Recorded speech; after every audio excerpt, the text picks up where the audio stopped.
Is the camera okay? Alhamdulillah.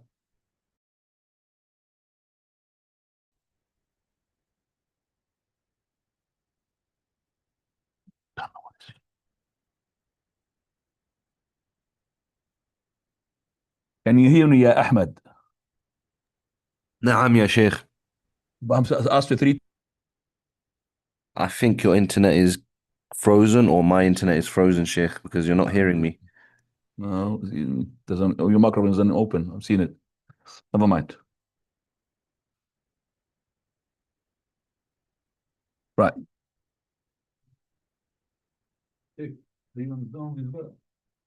Zoom? I'm Zoom and YouTube, everything. Is there someone else watching you?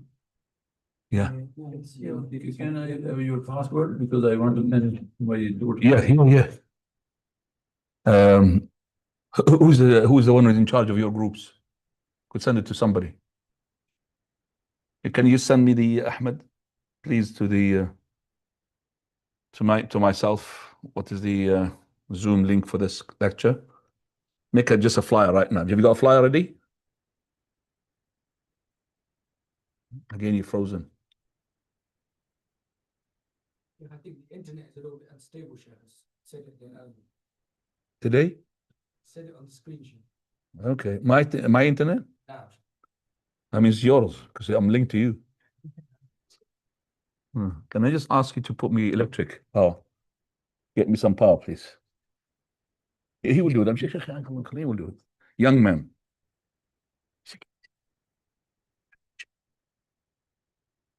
Right. I'm just sending it to you right now, yeah, Sheikh Abdul Manan. And you could just send it to the group. Just check if the power's connected. It is connected. You got it. You got it?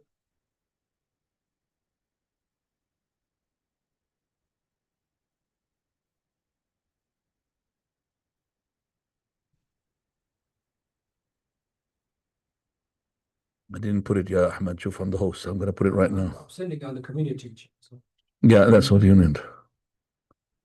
I'll start in a minute, inshallah. Just, no rush.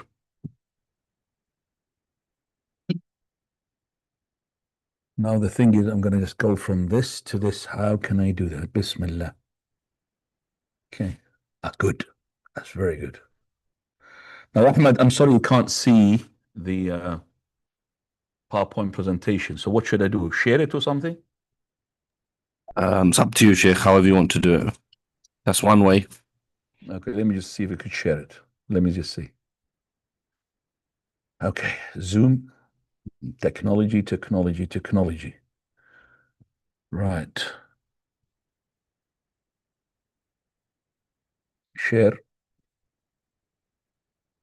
This one. And this one. Can you see it now? It's loading. Your internet is rubbish or mine? I don't know which one. I think it might be the internet you're using, Sheikh, because Oh dear. Let me just use mine then. Hang on a second.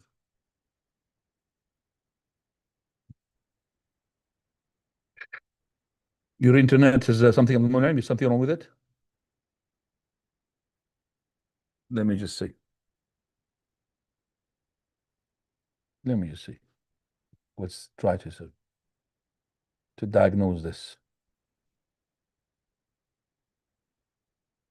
I'm connected this to donate. Is that the one? Tap donate, yeah? Maybe he needs donation from me. That's why it's not working properly. Okay, let me just see mine. Once comes up, it will be okay, inshallah.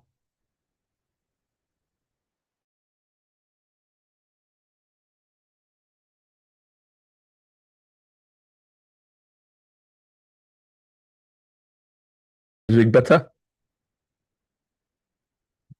I can't tell at the moment, but you're stable. Hang on, it's going to connect right now.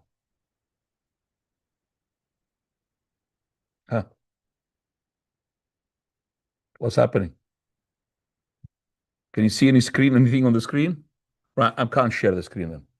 You can see the Hajj. Yeah, well, I can't, you see, when I want to roll it now. So let me just see here. Does it do it? No. Okay, let me just see. Okay, central F7 function, extend, duplicate. Let's see. Duplicating.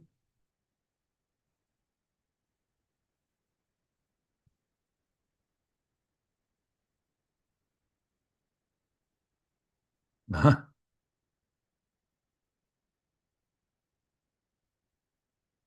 Can you see it? Yeah? Yeah. Ahmed? Yes, Alhamdulillah. Overview plan one. Okay, yeah, inshallah. يلا بسم الله. طيب اخواني, I'm going to make a start.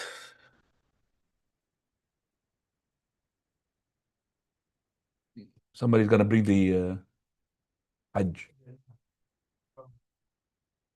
You got lots of editing to do, Ahmed. I'm going to start now. الحمد لله رب العالمين والصلاة والسلام على أشرف المرسلين وعلى آله وصحبه أجمعين وعلى من تبع هداهم إلى يوم الدين. Indeed, all praises due to Allah. We praise Him, seek His aid and ask His forgiveness. Seek refuge in Allah from the evils of ourselves and from the evils of our actions. Whomsoever Allah guides, none can lead astray. And whomsoever Allah leads astray, none can guide. I bear witness that there is none worthy of worship except for Allah, alone have no partner. And I bear witness that Muhammad is a slave in his message. I would like the brothers who are at the back to grab a chair and sit with me the chairs, please. Please, at the back. You can't, sitting at the back is not correct from the Sunnah. No, bring the chair. Why you left the chair? People think that Islamically you have to sit on the ground. Who said that? Sit as comfortably as possible, please, with your back supported instead of, yeah, with a chair, nice chair, inshallah, good chair. It's going to be a long session. Come to this chair. Offer is free. Yeah, that's better. As long as you make yourself to see the screen, it's very important not to sit like this because you want to see there's lots of things going on the screen. Lots of things. Okay. Sit quick. Get closer, Akhi. Get closer. You're sitting in the back. Allah yahfadak. Yeah. Barakallah fi. This session is going to be two sessions with a break in the middle. I don't know if there's refreshments in the middle. It's a long session. It could talk about 3 hours, ikhwan. That's a Hajj. It's a journey Hajj. So we want your focus here, and this is a journey of your lifetime. And you need to make sure that it is the best. And I have done my best. I did not sleep last night, all night. Until after I prayed the Fajr, and after the Fajr, I slept. Just for the sake of this, to be the best of seminars so far, because I've added lots of things to my PowerPoint presentation. So this is the latest edition. And I will not share it. You are going to be looking at it because I'm developing it. You're welcome to share the old one. So the overview plan is we're going to be talking about one hadith regarding the excellence of Hajj. Okay. One hadith regarding the excellence of Hajj.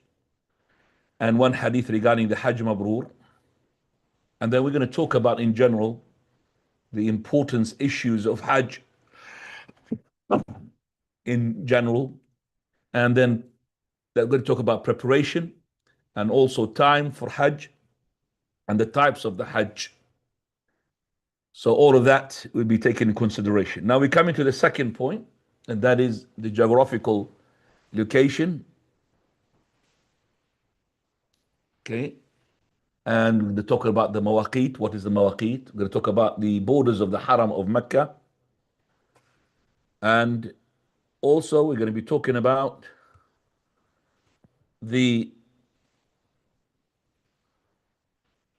sorry, it's just frozen now. Okay, right, come on. Ahmad is just playing around now with me. Allah al-Mustan, Sheikh. I need to stop the sharing, okay? I'm sorry about that. No problem, Sheikh. Because I can't do anything, it's just frozen. Nothing. Right, stop sharing. Okay, go back.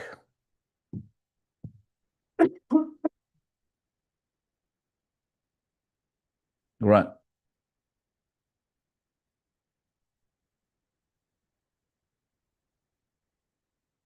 What's happening here? Function, extend, that's why. Duplicate, I said. That's the one. Right.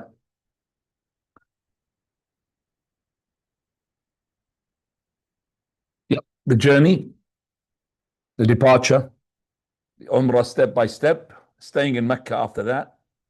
Then we're going to talk about Hajj step by step. So each day, whether it's the 8th of the Hijjah, 9th of the Hijjah, 10th of the Hijjah, 11th of the Hijjah, what we're going to be doing, inshallah. طيب. This is just overview plan, so don't worry, I'm going fast because I'm going to go into details. And then after that, we're going to be a recap, then visiting the Medina, of course, that's the last thing. You're going to see things that maybe you've never seen in your life. Something to do with the Medina that you need to know about. Right. Excellence in the Hajj, I said I'm going to say one hadith. So I'm leaving this hadith into my PowerPoint presentation. I'm going to go one hadith, and that is the last one, which is this one. This hadith is sahih on the authority of Abdullah ibn Umar.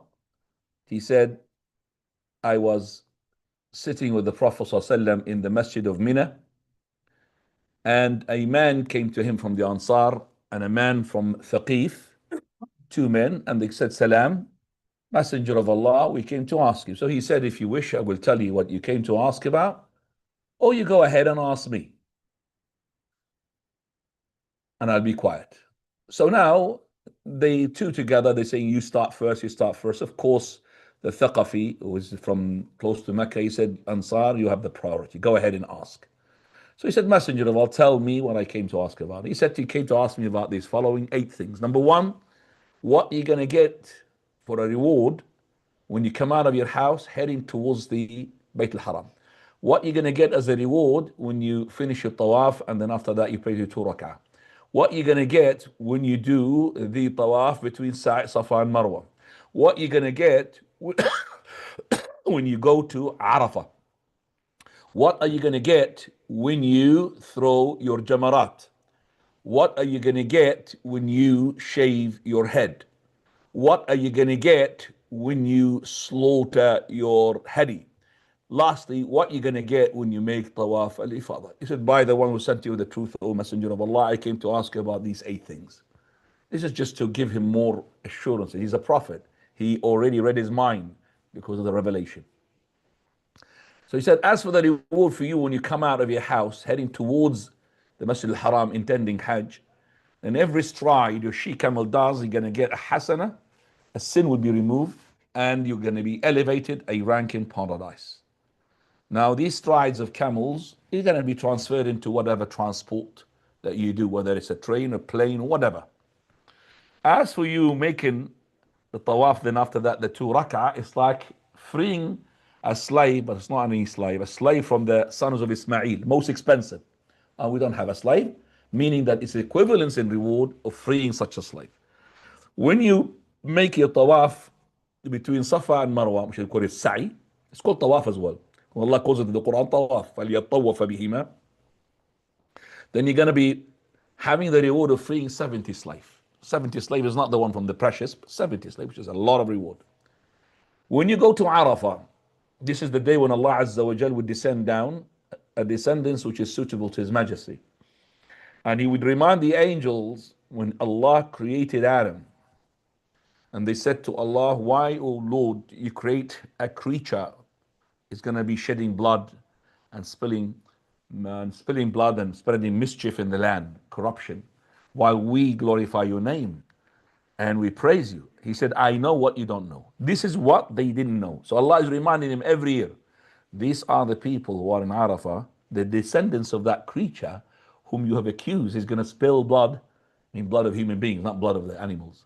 And also he's going to be spreading this corruption. Look, they're coming from far and near with disheveled hair, uncombed hair, faces covered with dust, all of them seeking my mercy, seeking my forgiveness. Verily, if their sins is to be as many as the particles of the sand, and as much as the froth or the foam of the sea, and as much as the drops of the rain, I have forgiven them all. And even for those who they have interceded for. That is the reward for Arafah. As for you throwing the jamarat, every jamara you throw is a major sin will be removed. Major sin straight away will be removed. As for you slaughtering your animal, your hadi will be saved for you with your Lord. Allah will give you for that. And as for you shaving your head, and for every single hair, you get a hasana and a sin to be removed. If you bald, don't worry, Allah will give you the equivalence of that. You don't have to go and make a hair plant, for example. And as for you coming to the last tawaf al-ifada, then an angel will put his hands onto your shoulders. Even you don't see him, maybe you don't feel him, but he would say to you, go ahead, for what is in the future, or for whatever you've done in the past is being forgiven. So there's no such reward you can get from any deed except from this Hajj. Your meter has been resetted. That's in the sayyat, the sins. As for the hasanat, whatever hasanah you've done is going to be recorded, of course, it's not going to be taken away. So the goal is the Hajj Mabrur. Hajj Mabrur is performed to seek the pleasure of Allah. That means with sincerity. You're not going to go to get the title of Hajji. No. You're going there for the sake of pleasing Allah. It's not you're going for there for trade. You could do trade, but it's not for that intention you went.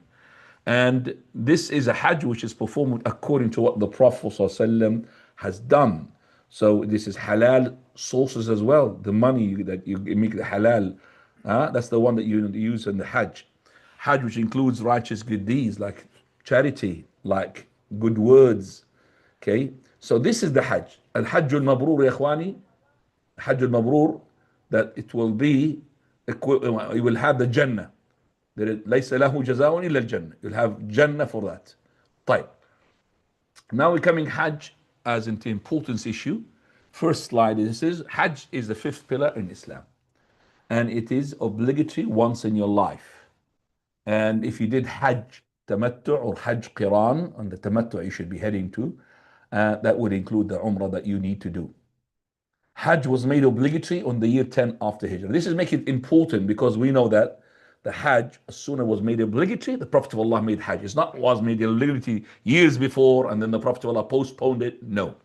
So once you have met the conditions, then you need to make the Hajj. So you have the means to do the Hajj, the safety to do the Hajj, the qualification to do the Hajj, then Hajj becomes compulsory. Can't delay it. So if you are Muslim and sane and adult and free and capable health-wise, safety route, transport, provision, no legitimate excuse for not going, like for example, you're in prison, you're scared of a tyrant leader, then if you are a wife, then you need a mahram or a husband. In these 6 conditions that apply, 5 for the men, of course, 6, the one for the women, then Hajj becomes compulsory. It is highly recommended for the women who are fulfilled her condition to seek her husband's or her wali's permission. Now this person, if he knows that this is the Hajj of his wife and he does not prevent, and if he prevents her or the Hajj of her lifetime, whether the father or the husband, then he sinned. She could go without his approval, but we don't advise for that because you might get into a situation that would jeopardize lots of things. But you are allowed to go without his approval. And if you think there are lots of harm on you if you go without his permission, then you have an excuse to postpone your Hajj. Women making Hajj without a mahram, it will be accepted, but she's going to gain sin and she's going for a reward. The woman on her menses, she can do the Hajj, but when she go to do the rituals, she could do anything except for the prayer and the tawaf. So tawaf around the Kaaba, circumambulate between Safa and Marwa, and also the prayer, she can't do it. Of course, fasting, she can't fast, but the fast is not part of the Hajj package. The Hajj of the child is treated as an adult in terms of fulfilling the obligations and avoiding the prohibition as much as he can. So if he's a boy, he can't, for example, put underpants and underwear. Okay, he cannot perfume himself and so on and so forth. Okay, if his child is old enough, he will be taught to say the rituals, like for example, labbaik Allahumma bihajj. Otherwise, if his child is too young, then the guardian, the person who's in charge, the father or the mother or whatever, they will be doing this on their behalf. No sin, no penalty. The child had left an obligation or committed a prohibition. If the person has just enough money to do either the Hajj or, for example, the marriage, which is important for him, then the prioritization goes for his persisting need. The priority would go to his persisting need. If his marriage important, and you just do the marriage and postpone the Hajj. Otherwise, vice versa. Okay, sincerity, that's important when you do the Hajj. Stop your sinning. Pay your debts. If you can't, then record and ask for a permission from the creditor that you want to, do Hajj and that you're postponing paying his debt. Have the will updated. Use the halal sources. And if you can, go with somebody who knows the Hajj, scholar, da'iya, student of knowledge. There are lots of things you're going to face. It's not in the books or the presentations. And learn about Hajj as much as you can, like you're doing now at the moment. Memorize some of the du'as if you can. Salat al-Janazah, because you're going to be praying a lot of Salat al-Funeral in the Haram. And ruling of the Salat of the Safar, because you're a traveler. Etiquette of visiting the graves, because you're going to pay the visit to the Baqi' al-Gharqad. And very importantly, not to say that if you have something medical issues, make sure that you got the right medicine with you, the right thing, that anything had happened, that you know what you're going to be doing. So accompanying a doctor maybe would be a very good thing as well. Now, being a debt-free is not a condition for your Hajj to be, accepted, but debts are very serious. Don't treat them like this lightly. Paying the debts, or you take care of them by asking the creditor to, arrange for you to pay it later on. Ensure family members are aware of your outstanding debts. Write an Islamic will. If the debt's due, you must take the permission. It is permissible to take a loan for Hajj, no problem. Take a loan, as long as this will not going to put you in jeopardy, because Allah does not want you to make Hajj and at the same time fall into a sin. If you can't pay the debt, then Hajj is not required from you in the first place.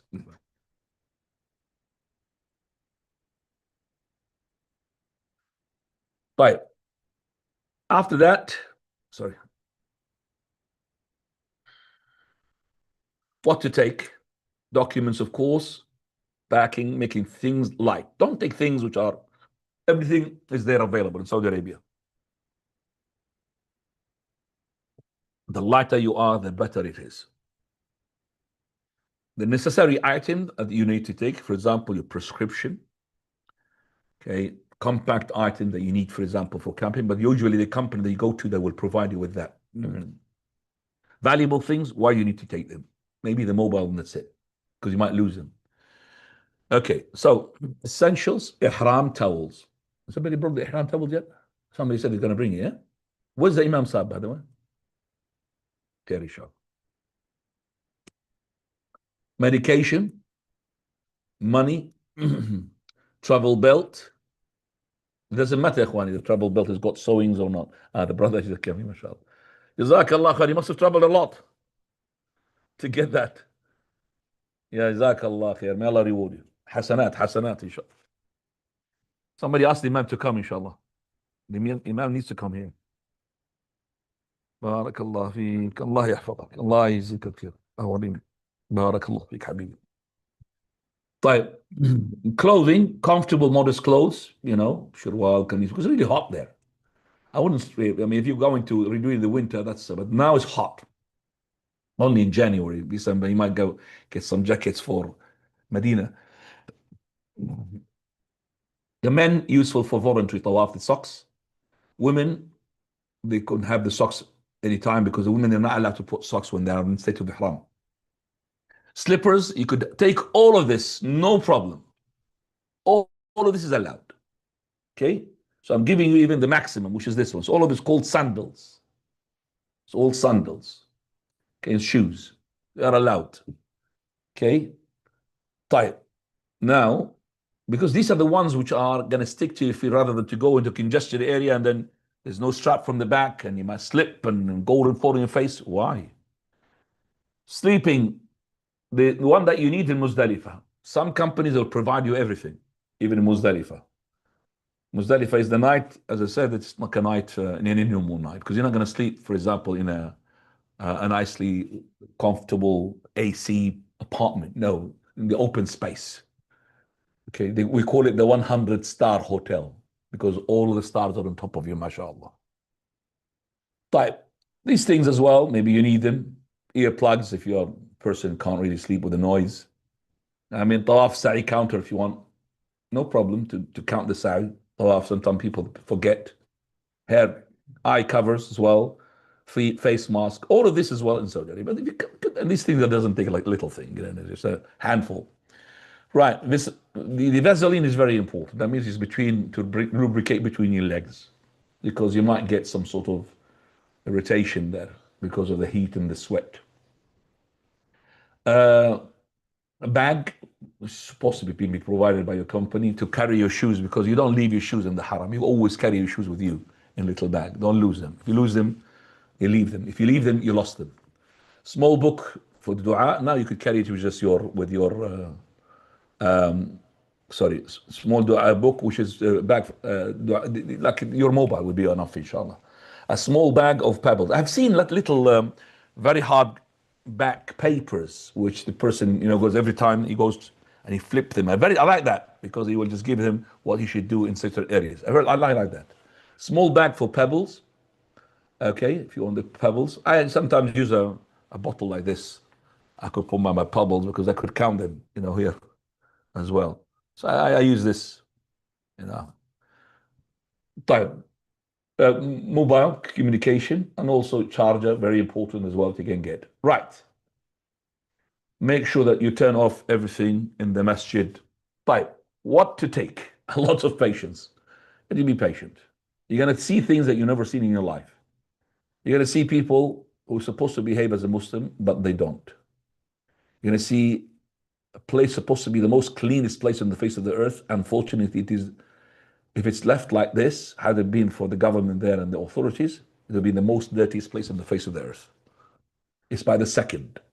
They clean by the second. They clean it now, somebody just drop things like this and throw it. No responsibility. So things which are going to irritate you, hold. Don't lose your Hajj. Ask Allah subhanahu wa ta'ala to help you with that. Be positive. طيب إخواني. Ask Allah to accept your Hajj, because without Allah's need, you're nothing. You need Allah. You are in need of Allah. Allah is not in need of you. Some definitions, now we can come to this. I'll skip that because of the time, so I'll explain that again.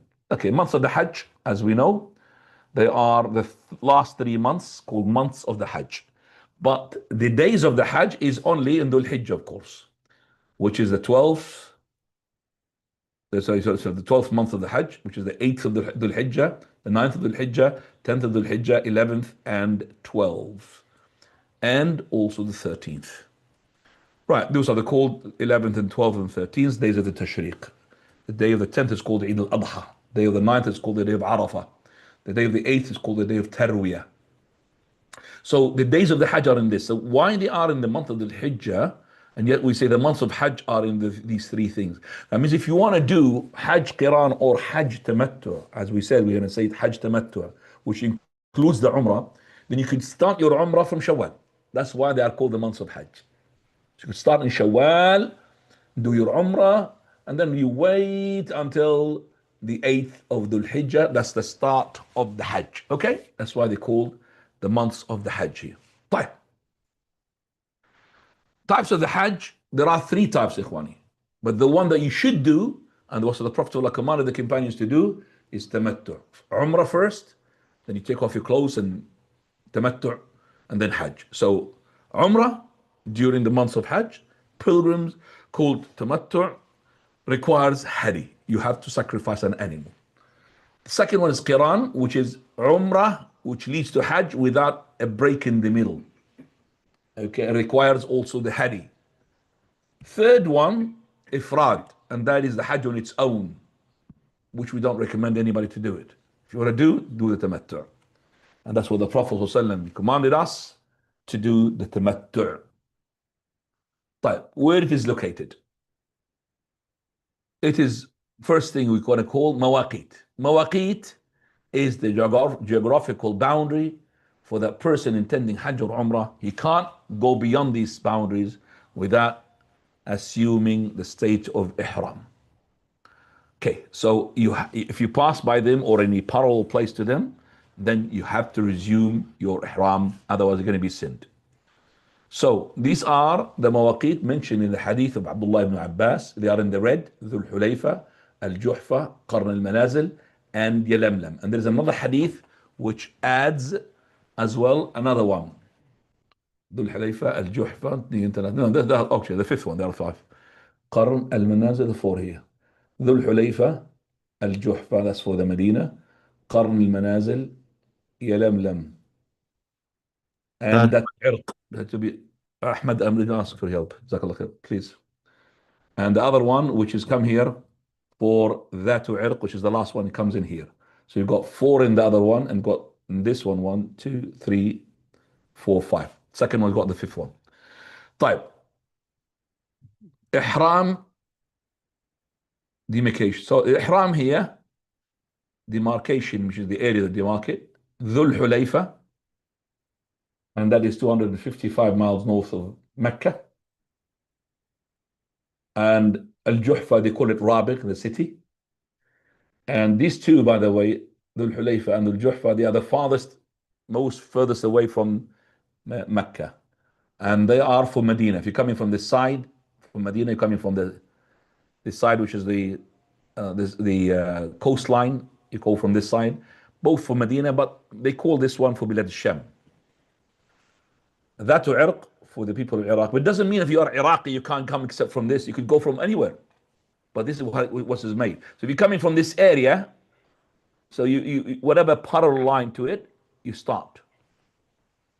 So if you're closer to this, you're going to be parallel line with this. You're closer to this, you're going to be parallel line with this. Qarn al-Manazil and Yalamlam. Those are the 5 places. Jeddah is not a place of miqat. So if you came to Jeddah before you have resumed your ihram, you're sinned. You have to go back to the ihram. If you landed here, then you have to go back to where you're supposed to be. So if you're coming from this area, then you have to go to the Hulayfa. طيب. Now we're coming to the boundaries of the haram itself. Haram indicates the area where it is a sanctuary. Prophet Ibrahim alayhi salam, he is the one who made the sanctuary.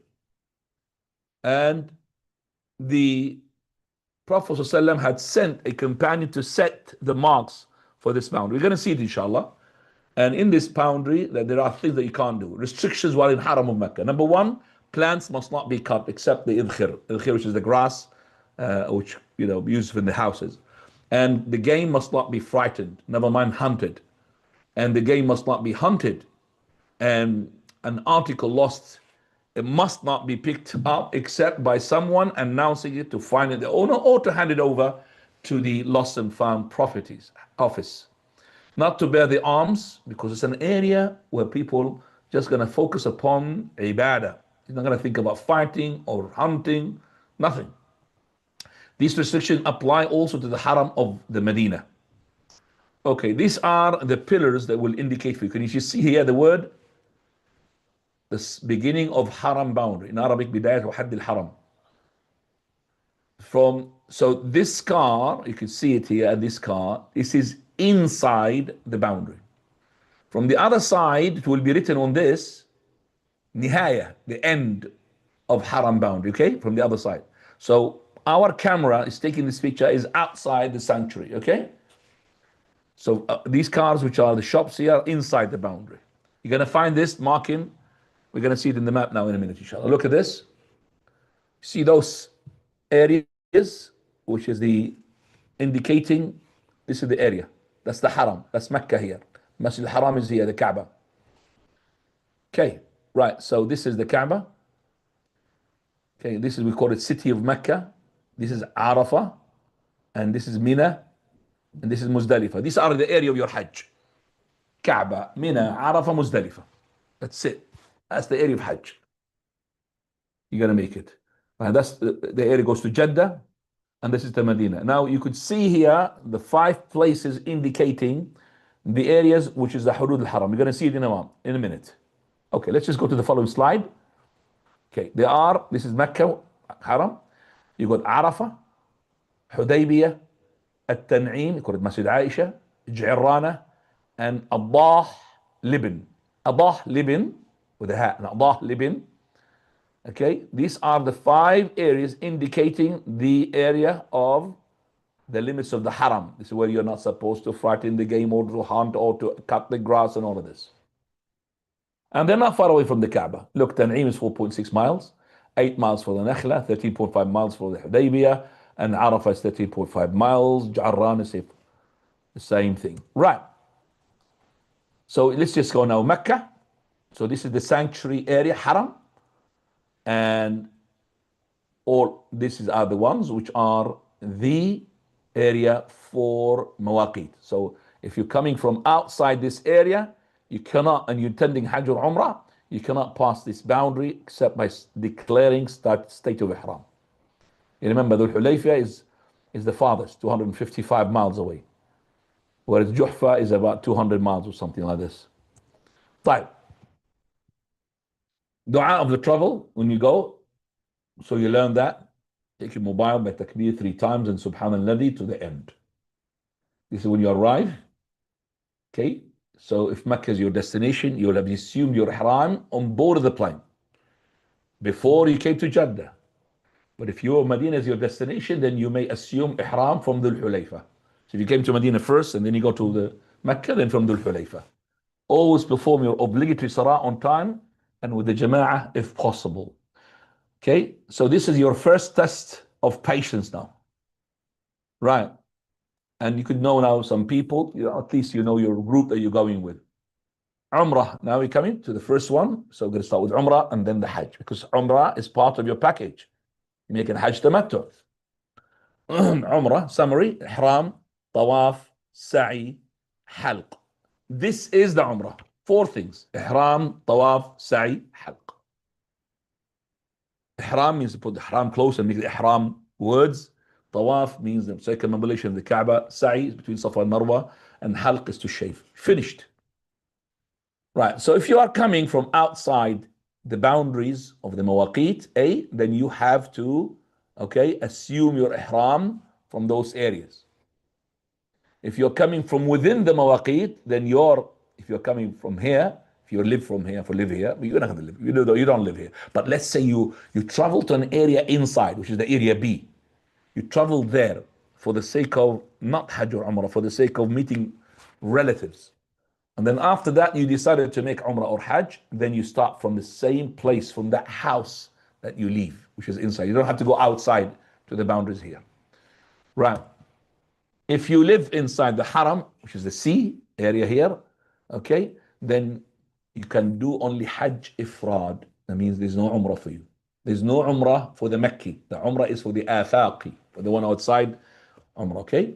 So you have a person residing in Mecca, there's no Umrah for him. Unless he goes out to do something, and then he comes back to his city, then, but for him to initiate Umrah by going out and coming, that's not from the Sunnah. طيب. Preparation for the Ihram, it's recommended to be having a ghusl. It's called ghusl al-Ihram. So if you are coming from the plane, you're going to have your Ihram on the plane, on board of the plane. So do it at home before you leave. And that's Sunnah, means recommended. And it is advisable to remove your hair, because you're not going to touch your hair later on for about maybe how long, depending upon how long is your Ihram. To cut your nails, remove your pubic hair, armpits, Vaseline, all of that. Brother, do you see things from the back there? Can you see the screen properly? Can you see, or shall I push it back a bit? Are you sure? It's very important to see the screen. We're coming with lots of things now. It is permissible to put perfume on your body, not on your izar. That's all of it before you started your ihram. Just to make sure that you're really going to smell nice for a long time. You need to put the ihram, which is like this, the ones I've got here. Okay. It's not a certain color, but most likely because white does not seek the heat, and white is the best in the clothes. But you could put any color if you want, but the best is white because the Prophet ﷺ put white, and he said to us, put the white, the best of the clothes. This is for the men, not for the women. Okay, this is all mainly men. Pray your prescribed salah if it is the time, if it's Dhuhr, Asr, start with that. And pray to rak'ah if making ihram from Dhul Hulayfa, which is Medina Miqat.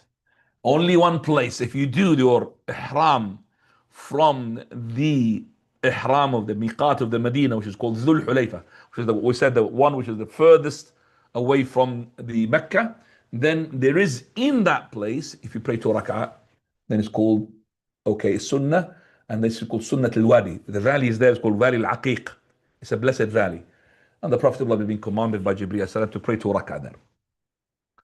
But up to this point, what you did is all of it preparation. You're not in a state of ihram yet. Putting the clothes of ihram means nothing. You could put the clothes of ihram, which is better for you, here, before you leave board the plane. No problem. State of ihram is when you utter the words. It's not when you put the clothes. So I'm going to put the clothes right now to show you. I'm not going to be in state of ihram. Okay? Right. The intention is already been made since you decided to make it Umrah. So the intention is being made. For example, he had made intention 2 years. Not this year, the following year. His intention is already there to make the ihram. But he's not in state of ihram until he utters the word. Okay, so if we've got intention to pray the Asr, aren't we? We're going to pray the Asr later on. But are we in a prayer yet? No. Once you do what? Allahu Akbar. That's your prayer. Same thing in the Umrah or the Hajj. So when you say the words, you are in the state of ihram. It's not the intention. Okay, so to start your ihram, say the following words. Labbaik Allahumma bi'umrah. Once you say this word, then you are in a state of ihram. There are things that are going to become impermissible for you to do once you have said this word, and there are things that you must do as well. So from this point, you are in a state of ihram. This is equivalent for saying Allahu Akbar in the salah. طيب. Recommended to add the following. This is recommended, not compulsory. Number 1 is to say, Allahumma umratan la riya'a fiha wa la sum'a. Oh Lord, I intend Umrah. I don't want to show off. I don't want to make people to see that I'm a Hajji. I'm doing it for the sake of you. That's a dua. Second one, even very important. Allahumma mahilli haythu habasani. Oh Lord, I declare a state of no ihram if you have restrained me. If I break my foot, if I fall ill. So I already am saying, oh Lord, on to you as a condition. If something happens to me, if I fell or something like this, then I declare state of no ihram. If you said this, you just take off your clothes of ihram. If something happened for you, God forbid, and you leave from the middle of the Hajj. No problem. And there's no penalty upon you. But if you haven't said these words, and you had something that prevented you from continuing the Hajj, then you have to do 2 things. Number 1, pay a penalty for that. Slaughter is called damul ihsar. You've been restricted. So if to, slaughter an animal there, in that place, where you can't continue your, or whatever it is.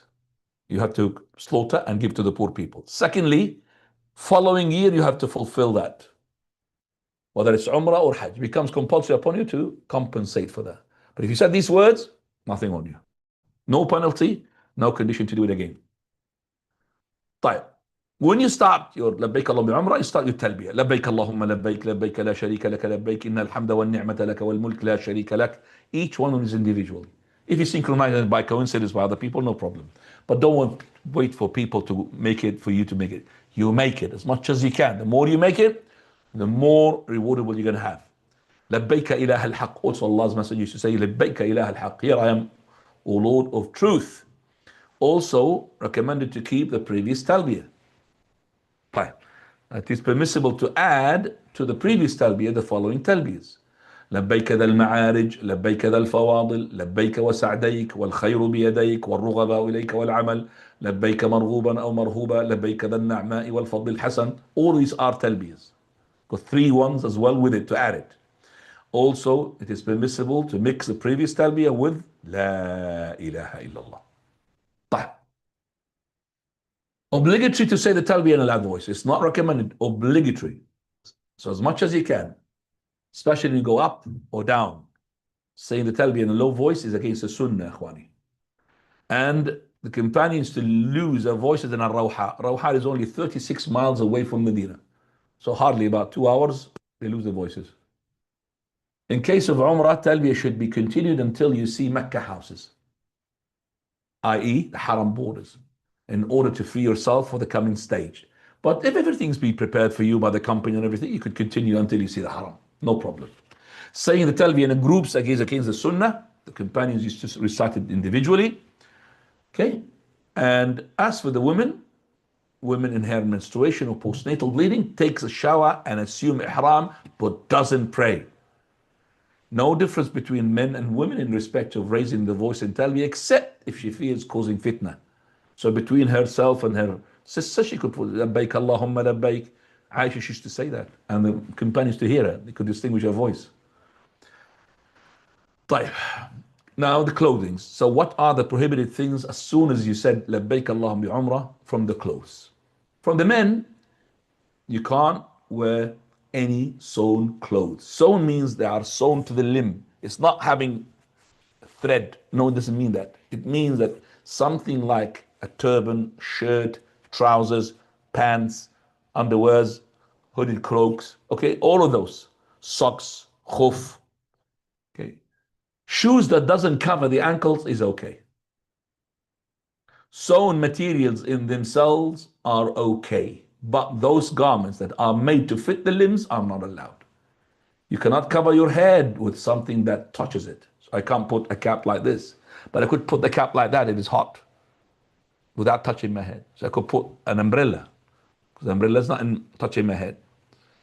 Cannot wear gloves, although this is all of it for men, ikhwani. There is no harm in wrapping the hands in. So if you put your hands into the folds of your skull, no problem. But to put gloves, which is made for the hand, no. As for the women, can wear normal clothes without specifying colors, but without covering their faces with veils or their hands with gloves. You're not allowed to put gloves, and they're not allowed to put that veil, niqab, which is the one pulled at the back. If she just put it like from the top and release it on her face without pulling it to the face, that's allowed. In the presence of men, they may cover their faces by dropping the cloth on it, but without tying it as the veils. طيب. Oh, sorry about that. Don't know what happened. Allahu musta'an. Yes. I wasn't in okay, but something happened. Is it okay now? You can see it? Yes. Mahdar al-haram. Fragrance. So they've done them before, yes? So women, I'm saying these are okay for ihram. Yep. Right. Mahdar, fragrance, you should, okay, you should not perfume yourself, your clothes after entering ihram. And for cleansing, you should not remove any hair from any part of your body. You should not clip your nails. And I don't know what is this happening here. Sexual intercourse is not allowed. Wedding is not allowed. You should not wed or make marriage proposal for yourself or others. Hunting, you should not hunt or assist someone in hunting. You should not kill animals except those that are harmful or would attack people, such as lice. Okay? Fishing, it says it's allowed. Let me just please, I just want to do this, and I don't know what happened. Okay. Right, expiation. Why is it giving me this? Allahu musta'an. I don't want this. Extended show slides, play and settings, show up. Something that happens for me. Right, expiation for the violation of ihram prohibition. Right. The restriction of ihram. F7. No, that's why. Just look at it. I keep doing this. Yeah. The restriction, you see, that's why it's not right.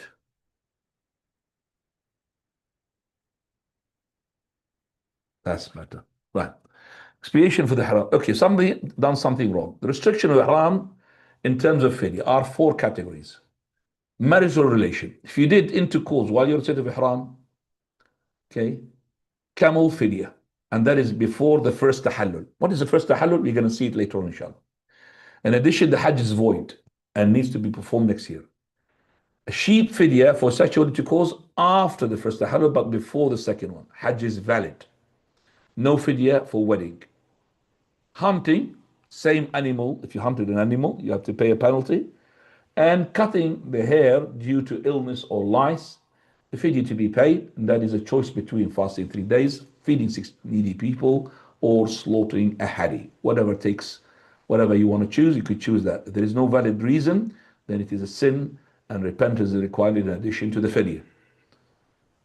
Type restrained, as you remember, injury or something had happened, then slaughtering a hadi in the place where you were restrained, except unless you said the condition along with your talbiyah, Allahumma mahilli haythu habastani. Type. I said we're going to explain it. Inshallah, going to come to tahallul awwal, tahallul thani. So it's going to come, when it comes to the Hajj. Permissible in ihram. What is permissible? No harm to use an umbrella.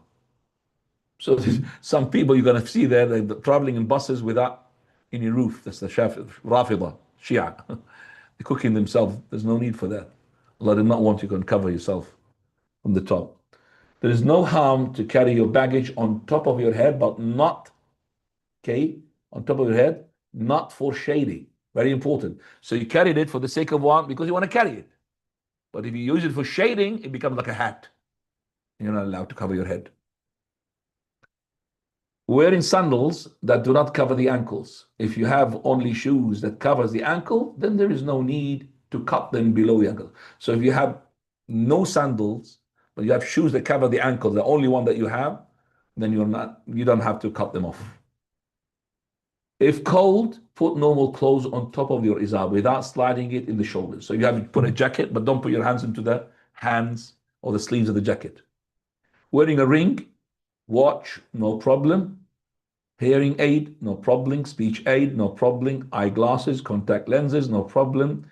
Cleansing yourself, even if it's a soap that's got smell in it, because it's not perfume. Perfume is a perfume. But soap smells like a perfume, shampoo, so don't worry about that. Washing your ihram garment to put a new one, no problem. Wearing a belt to keep your money, no problem. Using a mask for the face for a necessary, dust or virus, no problem. No harm to touch the black stone even if it is perfumed. No harm to shake the hand of someone who is perfumed. Pillars of ihram now. Okay, crossing the miqat without ihram, this violates a wajib. You can't cross the miqat. This violates a wajib. Thinking that ihram is putting 2 towels. No. Making the ihram is the intention when you said the words. Thinking that it is sunnah to make 2 rak'ah before ihram. No, it's only when you make it from the Hulayfa. Thinking that the ghusl or wudu is a condition for ihram. No. You don't have to be on wudu or on tahara when you make your words labbaik Allahumma bi umrah. And uncovering the right shoulder all the way in the umrah or the hajj, that is not correct. It's only to be done in the tawaf of arrival, tawaf al-qudum. So when you come to the Kaaba, you stop doing it, but not before, not here. Some people just do it from now. That's not right. Right, there's also pitfalls here.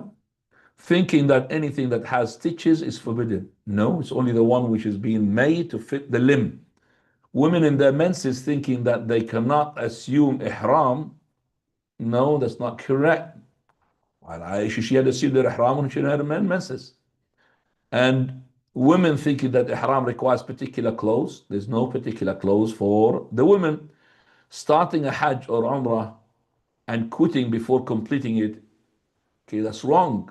After ihram is made, the hajj or umrah must be completed, regardless of whether it is a fard or nafl. You can't just stop it. Unless, of course, you broke a limb or something, you can't do it. Going to the Masjid al-Haram now. Can we have the question later on, Habibi? Yeah. Put your question, put it right in now. The Masjid, now we're coming to the Masjid al-Haram. This is a very recent picture for the Masjid al-Haram. Right, so let's just go first of all. This is the Safa. Please pay attention. This is Marwa. And this is the black stone corner.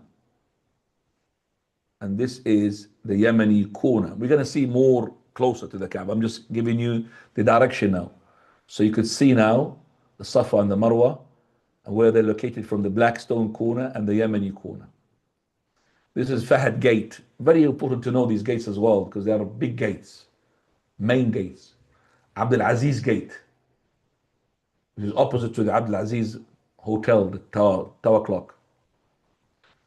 And Fatih Gate, and also Umrah Gate, and As-Salam Gate. Lost and found property, if you find something, it is there next to the Safa. The distance between Safa and Marwa is 0.23 miles. You're going to do that 7 times. That's almost about 3 miles. The rotation now is 0.4 of a mile each tawaf you're going to do from the top. But if you are a State of Ihram, you do it next to the Kaaba, close. But if you're not in State of Ihram, and you're not allowed to cheat, women, they're allowed because there is no Ihram clothes. But for you as a man to put the Ihram clothes in order to make tawaf voluntary downstairs, on the next, it's not allowed. Right, let's just go to the Kaaba now, more closer. Okay, you can see the Braj Mecca, you see the back here, and you could see as well the Braj al-Bayt, which is for Abdul Aziz against, so in front of Abdul Aziz Gate. Right, so let's just look, please, focus here. This is the door of the Kaaba, the same door at the time of the Prophet ﷺ. And this is Maqam Ibrahim. I don't know if you see it or not. Yeah? Now, you can see it or you can't see it. Can you? Maqam Ibrahim. Can you see it, Ikhwani? Okay. طيب, and here Al-Hijr, we call it Al-Hatim or Hashim. People call it Hijr Ismail. There's no Hijr Ismail. Al-Hijr or Al-Hatim or Al-Hashim. This is black stone corner. So the black stone. And this is the Yemeni corner. That means facing Yemen. This is the Shami corner facing Bilad Sham. And the Iraqi corner facing Iraq. Okay. This is Zamzam here, this area. There's no well now, just basically some filling sort of containers. And this is the heading towards Safa, and the other side heading towards Marwa, where the Sa'i takes place. Okay. Now we could have as well Fahad Gate is from this gate. Right. Are you ready? Who hasn't been, Ikhwani? Who hasn't been to the Kaaba? Put your hands up. You've never been there. Put your hands. Don't be shy. 1, 2, 3, 4. So the 4 of you. Okay. I would have loved you to be next. Can you just come there? Because I want to ask for those who want to do not go to the Kaaba, because they got more priority for me. If you just come. And you just make space here, Dhul Faqar, make a space. Hey. Make a space, Ikhwani. Yeah. No, don't go for it. Don't go away. All right. Can you see, Sheikh? Wait. You don't know? You haven't been there? You have. But sit down in the middle, Ikhwani. Sit down in the middle. Sit down in the middle, my dear boys. If you want to sit down, you should sit in the chair. Sit in the chair next to it. Because you're not sitting properly. Because you have to see the screen properly, so you can really understand. Imagine you're watching a nice movie. Halal movie. What are you going to do? You're going to stick your eyes, isn't it? The best place. But right. So for those who did not go there, we said 4 people. 1, 2, and who was the third? And who was the 4th? 3. 1, 2, 3, and 4. Yes. Right. Can you tell me what is this, my dear boy? Because you didn't pay attention. Said like this. Maqam Ibrahim. You paid attention, you got it. So pay attention, boy. See? Give you a prize. Maqam Ibrahim. Correct. This is Maqam Ibrahim. Right. I'm going to ask you, brother. What is this? This is the difficult one. Go and look at it. It's pointing to that circle. Huh? Ah. Put your hands up. Yeah, brother. What do you know? You didn't pay attention. Huh? She didn't expect me to go and ask you questions. Huh? No. It's not, no. This is pointing not to a direction, pointing to that little circle. Huh? Anybody? From anybody? Yes? Al-Hatim or Hashim or Al-Hijr. 3 names for it. Al-Hijr. Don't you think that because you've been there, I'm not going to ask you? Looks like you don't know. Right, what is the story behind this Hashim, Hatim? The story, Ikhwani, behind it is called Hijr, Hatim or Hashim. They call it famous name Hijr, but not Hijr Ismail.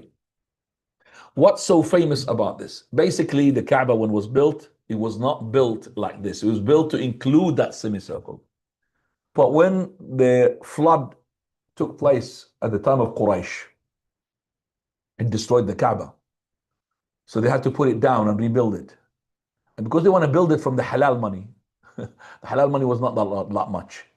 So they built 2/3 and left 1/3, only from halal. Even their kuffar, mushrikeen, they don't build their Kaaba from haram money, subhanallah. So they have built it from the halal money, 2/3, and they made this circle to be there. So that means if you pray inside that circle, you're praying inside that Kaaba. That means if you make shortcut for your tawaf from there, your tawaf is not be accepted. Has to be around that because you are cutting the Kaaba. Okay, it has to be from around that. That's called Al-Hijr or Al-Hashim. Hashim means the destroyed wall. Hatim means being crushed. That's what it means. Al-Hijr means the area, restricted area. That's all. So if you want to pray in the Kaaba, inside the Kaaba, there's no virtues for it. Aisha, she asked the Prophet, the head of the state, the Prophet of Allah. He said, pray in the Hijr, ya Aisha. No, so I'm going to get me prestige here and open the Kaaba for you. Pray in the Hijr. It's like you're praying inside the Kaaba. Pray in the Hijr. But there is no extra reward for praying inside that Hijr. Right. You've been there, haven't you? Prepare yourself. What is this? Look at it properly. My John, well done.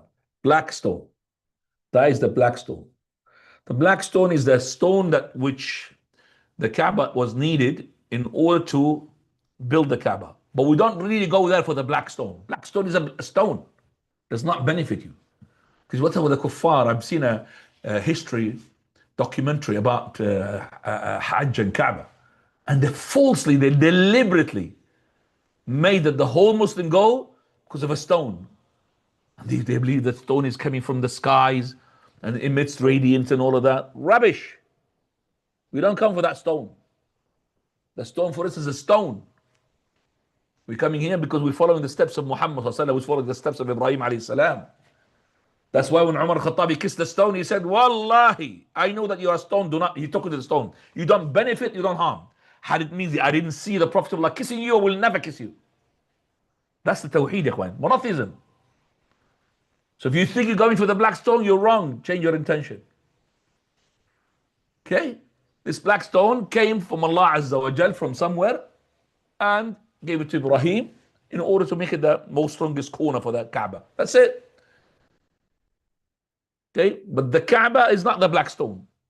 Black stone is part of the Kaaba. Kaaba is the cube. They want to show us that we are stone worshippers. Do you understand what I'm saying? We're not stone worshippers. How many times I've kissed a stone? Maybe 3 times in my life. And how many Umrahs I've done, how many Hajj? I only want to kiss it in the right manner. I want to kiss it with firing and shoving and all of that. Don't do that. See people that are ignorant, as you're saying, they go there, ignorant people. So ignorant. This is a place where you find people, they don't know what they're doing. You're going to find shirk and kufr in the haram. طيب. This is going to be a bit difficult now. Bit difficult. What is this? You've been there. Yemeni corner. Well done. This is the corner facing Yemen. Right. We're going to go to a difficult one. Yes. What is this? Listen, now that's a bit difficult. And that's a corner. But actually, it's not a corner because it's part of that. In Islamic, the corner is supposed to be forward because it's 2/3. If it was a corner, you could touch it, but it's not a corner. But we're going to call it the corner. Corner what? Shami corner. Right. Okay. So this Shami corner. Right. So you're going to go to the last corner, and that is Iraqi corner, facing Iraq. We don't touch these two corners because they're not corners. Okay? Because these corners are supposed to be where? In this area. Ah, you don't see my cursor. Should have told me, Akhwan. Okay, let me just make it. Okay, laser pointer. Now you're going to see it. Yes, yes, yes. You didn't tell me. I thought I was doing. Right. So, okay. So these are not corners. The corners are supposed to be here in this area. So they are like in 2/3 of the house. These are the ones to be touched. Yemeni and Blackstone. Yemeni to be touched, not to be given gesture. If you can't touch it, you can't touch it. But the Blackstone, if you can't touch it, if you could touch it, you kiss it, that's very good as well. And prostrate on it as well. But if you can't, then you could do it from further away by saying the gesture, but not on the Yemeni corner. As we're going to see, inshallah. Right. So what else we're going to be seeing now? Brother, yalla. What is this? Direction. That direction here. Huh. It's in the middle. Zamzam. I'm going to help you. Right. This direction, Safa. And that direction, Marwa. Correct? Where is Marwa? Where is Marwa? You done Marwa? No, there's no. I didn't put the Marwa direction. Okay. I will add that one as well as a question. Right. Let's go to the following one. And that is inside the Kaaba.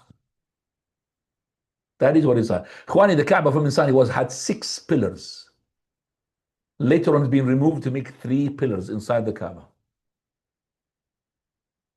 Let me just see. I could really include the brothers who are onto the Zoom. Let me just see. Zayan is requesting you to allow multiple presentation to share. I'm sorry, we've tried that before, Habibi, but we couldn't. Let me just do it again. See? Okay, share.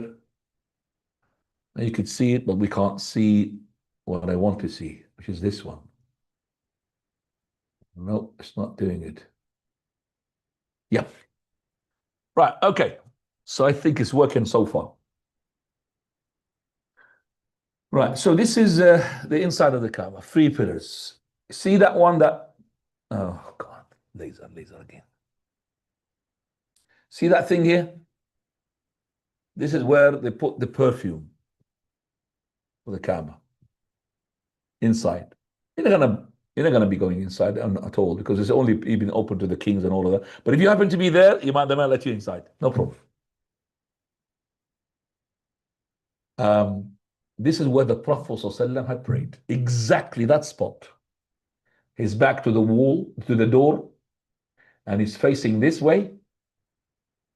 And he's between the first pillar and on his right 2 pillars, according to the hadith. That's where he prayed. Towards the wall. And by the way, when you are inside the Kaaba, you could pray to any direction. Left, right. So they could, so that 6, 7 people will be, if one praying this way, one pray that way, pray that way. There's no problem. Because you're inside the Kaaba.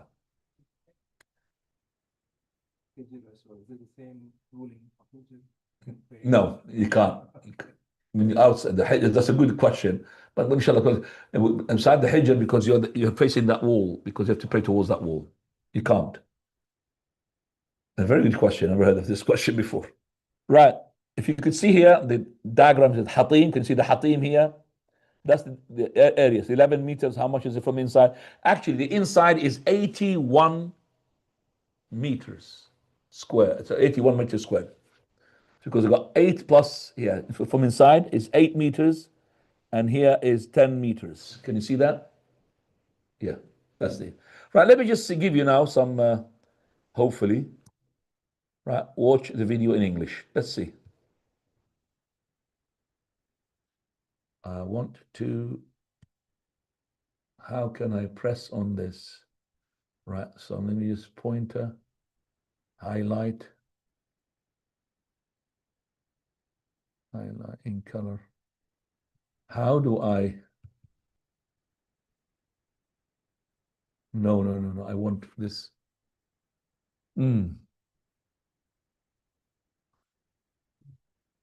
Go out of position mode, click on the side, remove. Yeah.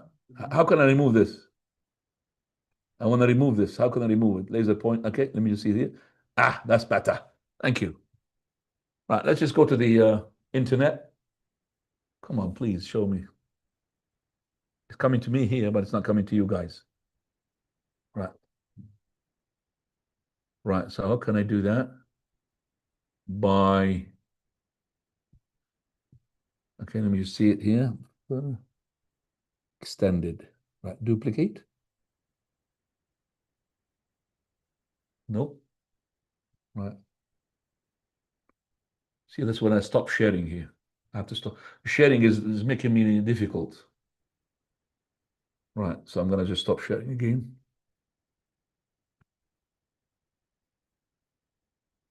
Okay, right. So that's the video we're gonna see. Right, so this is the inside the Kaaba.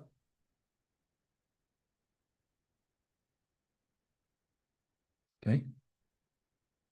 So this is, by the way, here, this is the door leads to upstairs, up the Kaaba. This one here.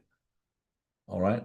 These are images from old times of some of the ayat. It's been a long time ago.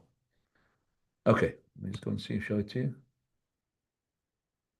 This has been done at the King of Fahd, that sign. So you can see that's inside the area. Right, let me just show you now the Arabic version, which is even better, to show you something else. Okay, that's the Arabic version. تعالوا بنا لنتعرف على ما في داخل الكعبة. فتح الباب، هذا الباب مفتاحه عند بني شيبة. The keys are still with the Banu Shayba. The keys are still with Banu Shayba. Okay. تعالوا بنا لنتعرف على ما في داخل الكعبة. فتح الباب، هذا الباب مفتاحه عند بني شيبة، وهذا أحدهم. داخل الكعبة مساحة 80 متر مربع، بلاطها من الرخام الفاخر ومحاط بزخرفة باللون الأخضر، وكذلك الجدران. ونلاحظ على الجدار الغربي هذه اللوحات، وهي 9 لوحات ثمينة تعود إلى القرن السادس الهجري. هنا في هذا الجدار وبجوار باب التوبة هذه اللوحة في عهد الملك خالد وضعت عندما تم تجديد. I'm going to just show you the people when they pray. النظافة والعطور. هنا أناس من الله عليهم. Look, they're praying now, the Kaaba inside. يصلون داخل الكعبة ويجوز الصلاة إلى جميع الاتجاهات. تلاحظ أولئك كانوا يصلون إلى جهة الشمال، هؤلاء يصلون إلى جهة الغرب. ولا يوجد داخل الكعبة كهرباء أو إضاءة، إنما يتم إضاءته من خلال no electricity in the Kaaba. على باب الكعبة. They will bring a spotlight. للناس والزائرين. Right, so this is inside the Kaaba. Ikhwani, let me just go now to our point presentation. I'll try to share. Okay.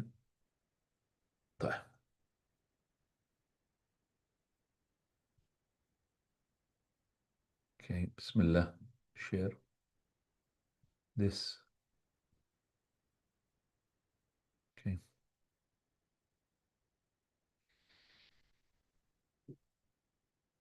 Duplicates.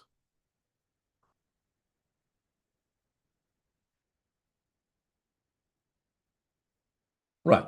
Okay, so let's just go. Right, this is an old picture of Makkah and had flood and all of this, old pictures, images. coming after طواف القدوم. When طواف القدوم in summary, its arrival, the black stone, tawaf, and الضباع and ramal. So this is basically the whole thing about طواف القدوم.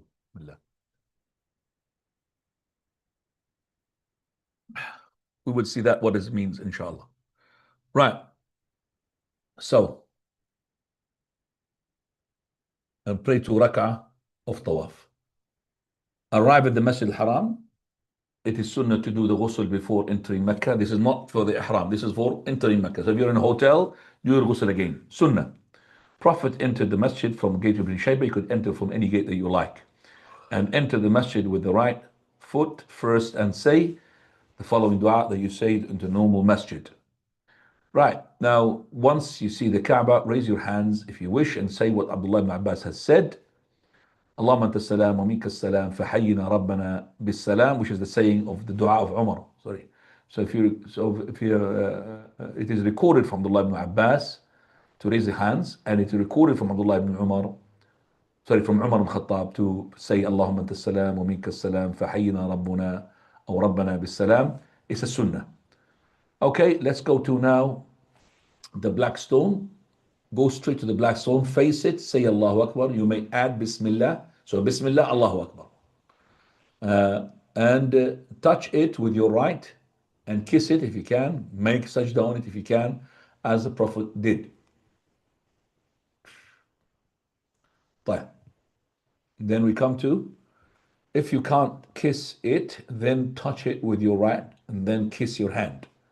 If you cannot touch it, make a sign towards it with your right hand, with one hand.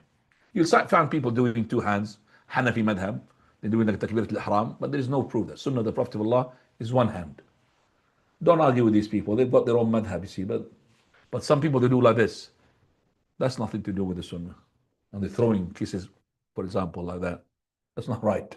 If you can't touch it, make a sign towards it with your right. Do that at the beginning of each circuit.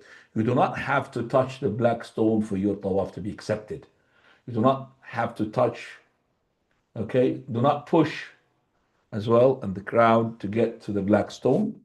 Overly hurting a Muslim is a greater sin than the kissing of a black stone, because black stone kissing is not obligatory. طيب.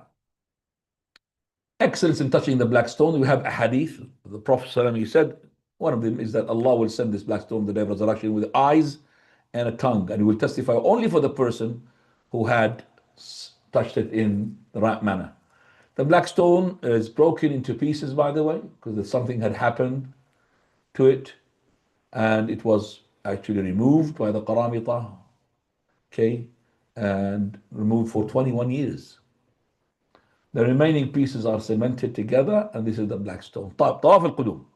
Qudum means arrival around the Kaaba. Start from the black stone, go around the Kaaba, kiss prostrated whatever you can, as we said before, right? And two sunnah applies to this tawaf, and this is for the men only. Number one, ar-ramal. Ar-ramal means a brisk walk in which shoulders are thrusting forward. It's not jogging or running, and it's in the first 3 rounds, and it's from the black stone to the Yemeni corner. Then walk normal between the Yemeni corner and the black stone. And if it's congested area, then there is no need to do it anyway, because you could proceed with the normal, walking. If it's lots of people, you can't do that brisk walk, no problem. Especially in the Saham side. Because this only for Tawaf al-Qudum, ikhwani. For any other Tawaf, later on, there is no such thing as called Ramal or Iddiba'.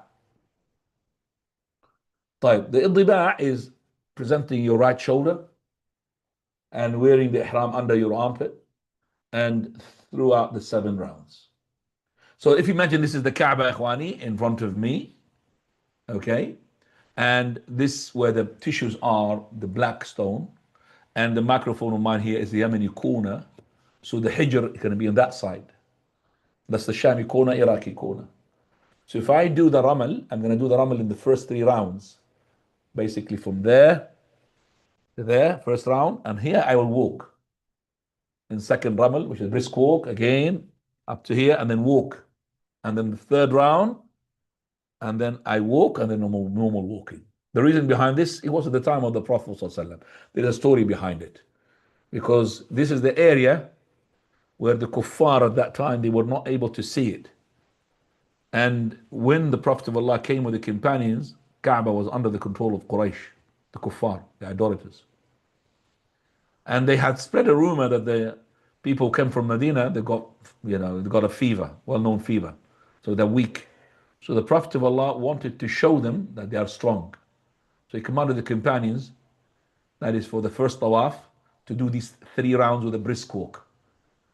But because this area between between the black stone and the Yemeni corner is not seen by the people of Quraysh on this side, they, walk normally. Okay, do you understand that now? The reason behind it. طيب. This is the tawaf, ikhwani. Okay.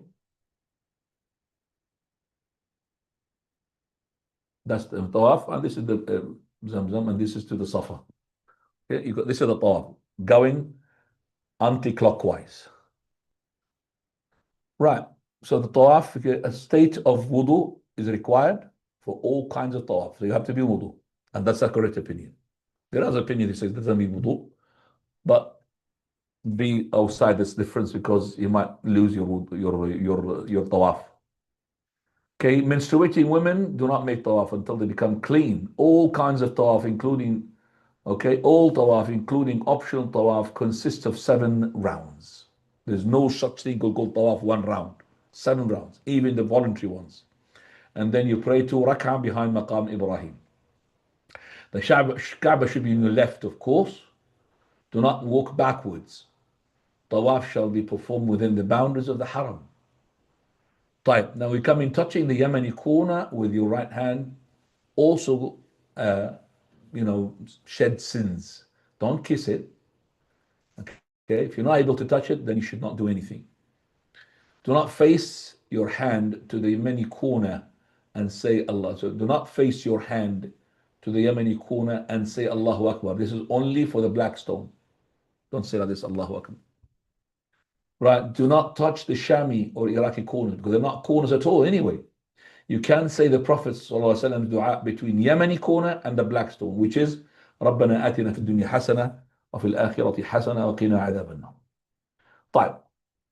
There is no particular dhikr or tawaf dhikr in each round. There's no such thing. Do not follow those people who got first round, this is the dhikr, second round, this is the dhikr, all of it, bid'ah. Make dua by yourself. Do not do it in shouting groups. You're going to find lots of shouting groups there. Shouting groups is a lot there. They just shout and disturb you. Okay, and do not wipe the walls of the Kaaba. Some people just keep wiping everything. Whatever they come up and just wipe. Okay, the Messenger ﷺ did not touch anything other than the black stone and the Yemeni corner. Right, so let me just see this video. Hopefully you're going to see it. Okay, right. How can I make you see it? Right, so if I do like this, yes, you can see it. See, look, this is the tawaf. Can you see it? Full. By the way, these are umbrellas, by the way. These are umbrellas.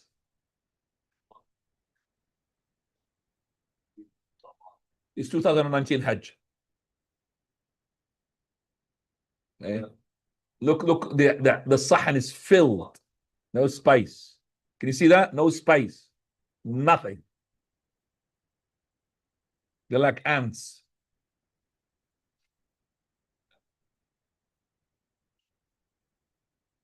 Right. So let's just see the other one now.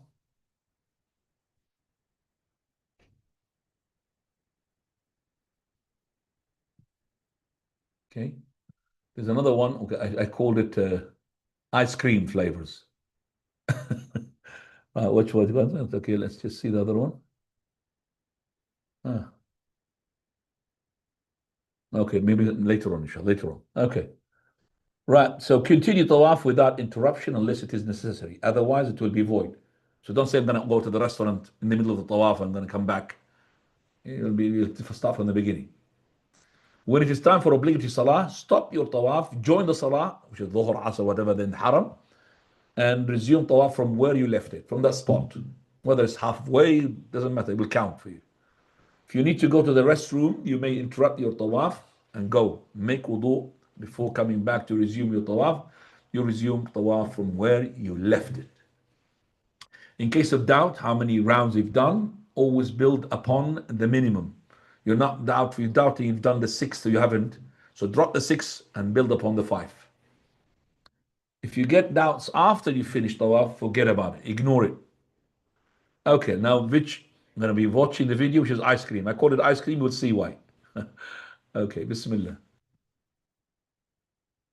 This is ice cream tawaf, mashallah. Can you see the flavors there? Flavor, mango flavor. See the colors? Flavor, red one. Subhanallah. All types of flavors, mashallah. I like that one, blue one. These are people, by the way. These are people. I recorded it myself when I saw them. Subhanallah. I like these people when they are dressed up in a certain color so they don't get lost. But look how many people. If you to jump there, definitely you're going to find the ground. You're going to find somebody ahead. There's not even a single gap between them. Subhanallah. Right. Okay.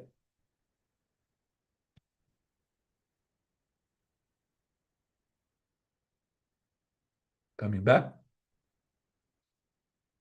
طيب. Right. Al-multazam now. Al-multazam. I mean, how can I do this with this? Right. Standard. Duplicate. Ya akhi Zayan, please, can you just stop doing this, please? Can you just stop sharing and sharing, please? You're stopping me here. You got a screen here. That's a problem.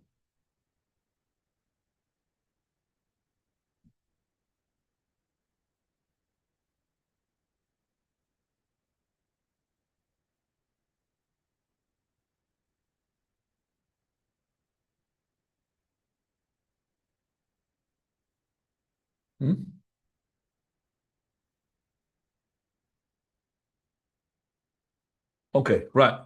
Al-multazam, can you see it? No, you can't see it like that.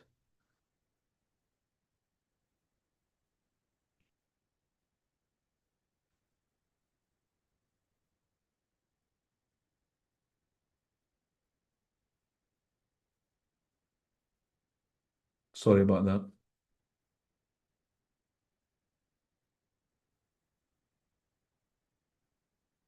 Consider this like a relaxation. Okay, that's here. Alhamdulillah. Yep, that's the multazam, ya khwani. Multazam is the area between the door and the blackstone. You don't have to do it. So you could do it later on. It's nothing to do with attached to your tawaf. This is where your area, you could really put your chest, your hands, for the sake of making dua. I think I've got a video for that.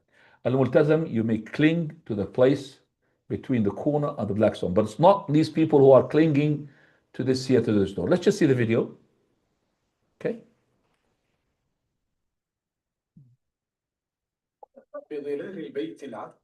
Okay, I'm going to second. I'm going to put it here. Right. Okay, you can see it now. Right. So this person, because he's the one who makes the perfume to the wall, he's on his own there, relaxing. He's having, look. He's putting his chest, his hands. That's where the multazam. So it's not underneath the door of the people how hook into it. It's where you cry and. فيرسق صدره ووجهه وكفيه بتعبير صادق عن فقره وضعف And good perfume. It's very expensive perfume, this one. لما دخل الكعبة They always put perfume in the Kaaba. هو وبعض أصحابه متعلقا بأمل لا ينقطع. Right. So let's just this is one. بأن كل دعاء هنا قريب من رب. Go to the other one. This is the wrong thing that the people they do. See them? Where they're hanging, can you see them? They're hanging to the wall. To the wall here. This is not right. This is where the multazam. You know, this is on the left-hand side. If I use a laser, it's gonna be messing up one. Okay? Right, okay.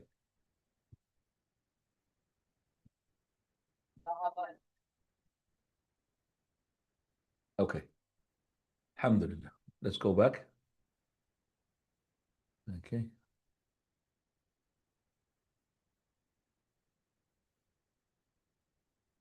How can I do it now with this extended? All right. Right. Okay.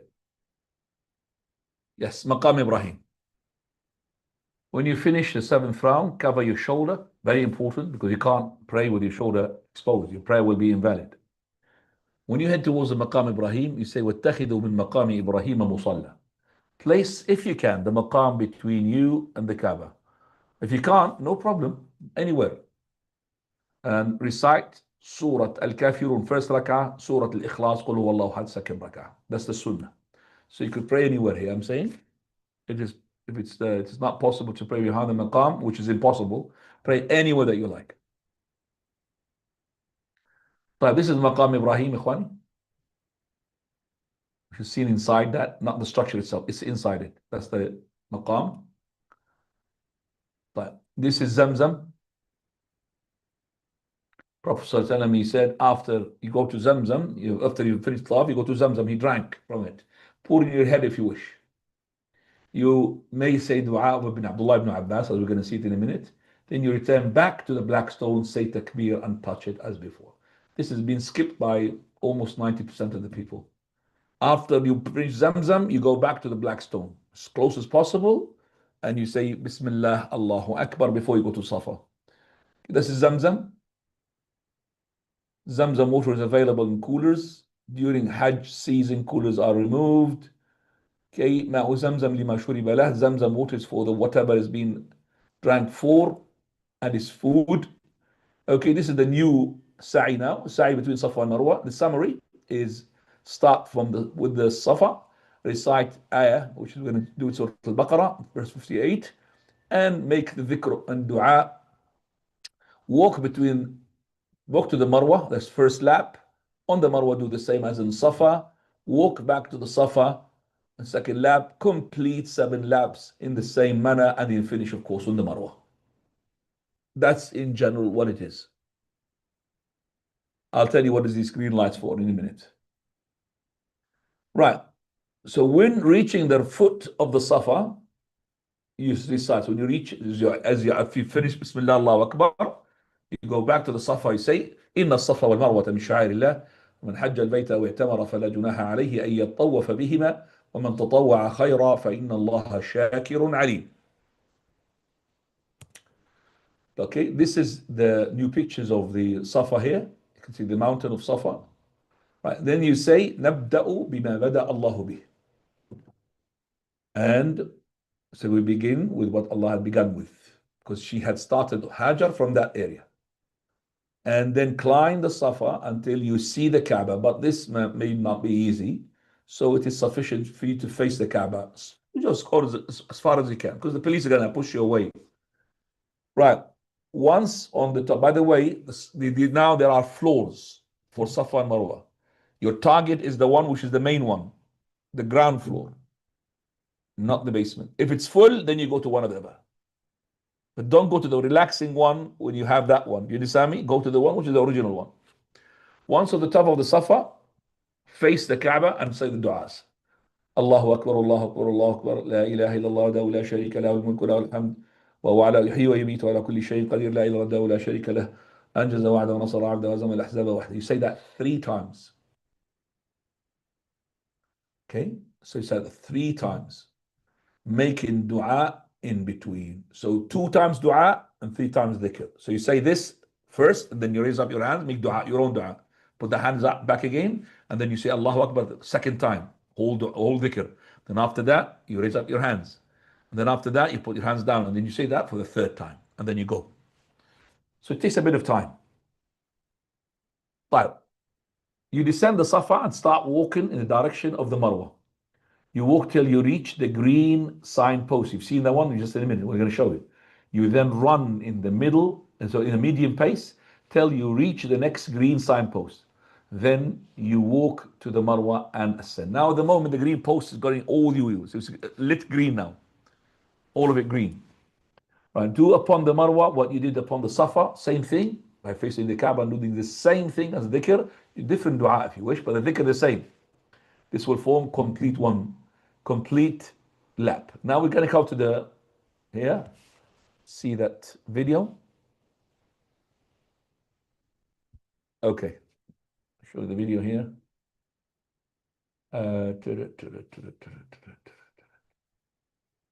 Bismillah. Yeah. Now you can see here the people who wants to. Can you see that there is a scooter? Can you see that, or you could say a carrier, like a four-wheel drive there. There. Can you see it there at the top? Can you see the top? Yeah. There they are.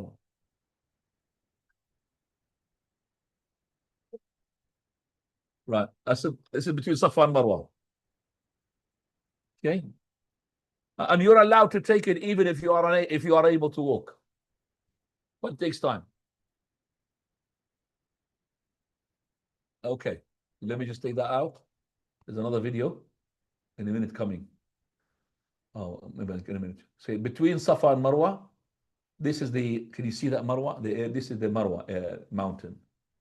Okay, they left it as well. Then you return to this, just send the Safa, return between the two green signposts, exactly the same. Then you return to Marwa and you complete the 7 lamps. Follow your steps. You made big dhikr, sa'i. Okay, رَبِّ اغْفِرْ وَارْحَمْ إِنَّكَ أَنْتَ الْأَعَزُّ الْأَكْرَمُ. This is between Safa and Marwa. It says, رَبِّ اغْفِرْ وَارْحَمْ إِنَّكَ. Oh Lord, forgive. You are the merciful and you are the noble and the most generous. Right. And you end up, okay, into the exit from the Marwa. There's a video I'm missing here. I forgot to put it, which is how Safa and Marwa. I put it there somewhere, but I don't know where. As I said, I was doing it until Fajr time, so I must have skipped it somehow. طيب شو حلق, the last thing for the Umrah, حلق and taqsir, shave your head best or cut it, but you have to cut from all over the place, from all over the direction of the head, not from one particular area, all over. Okay, if you are bald, you do nothing.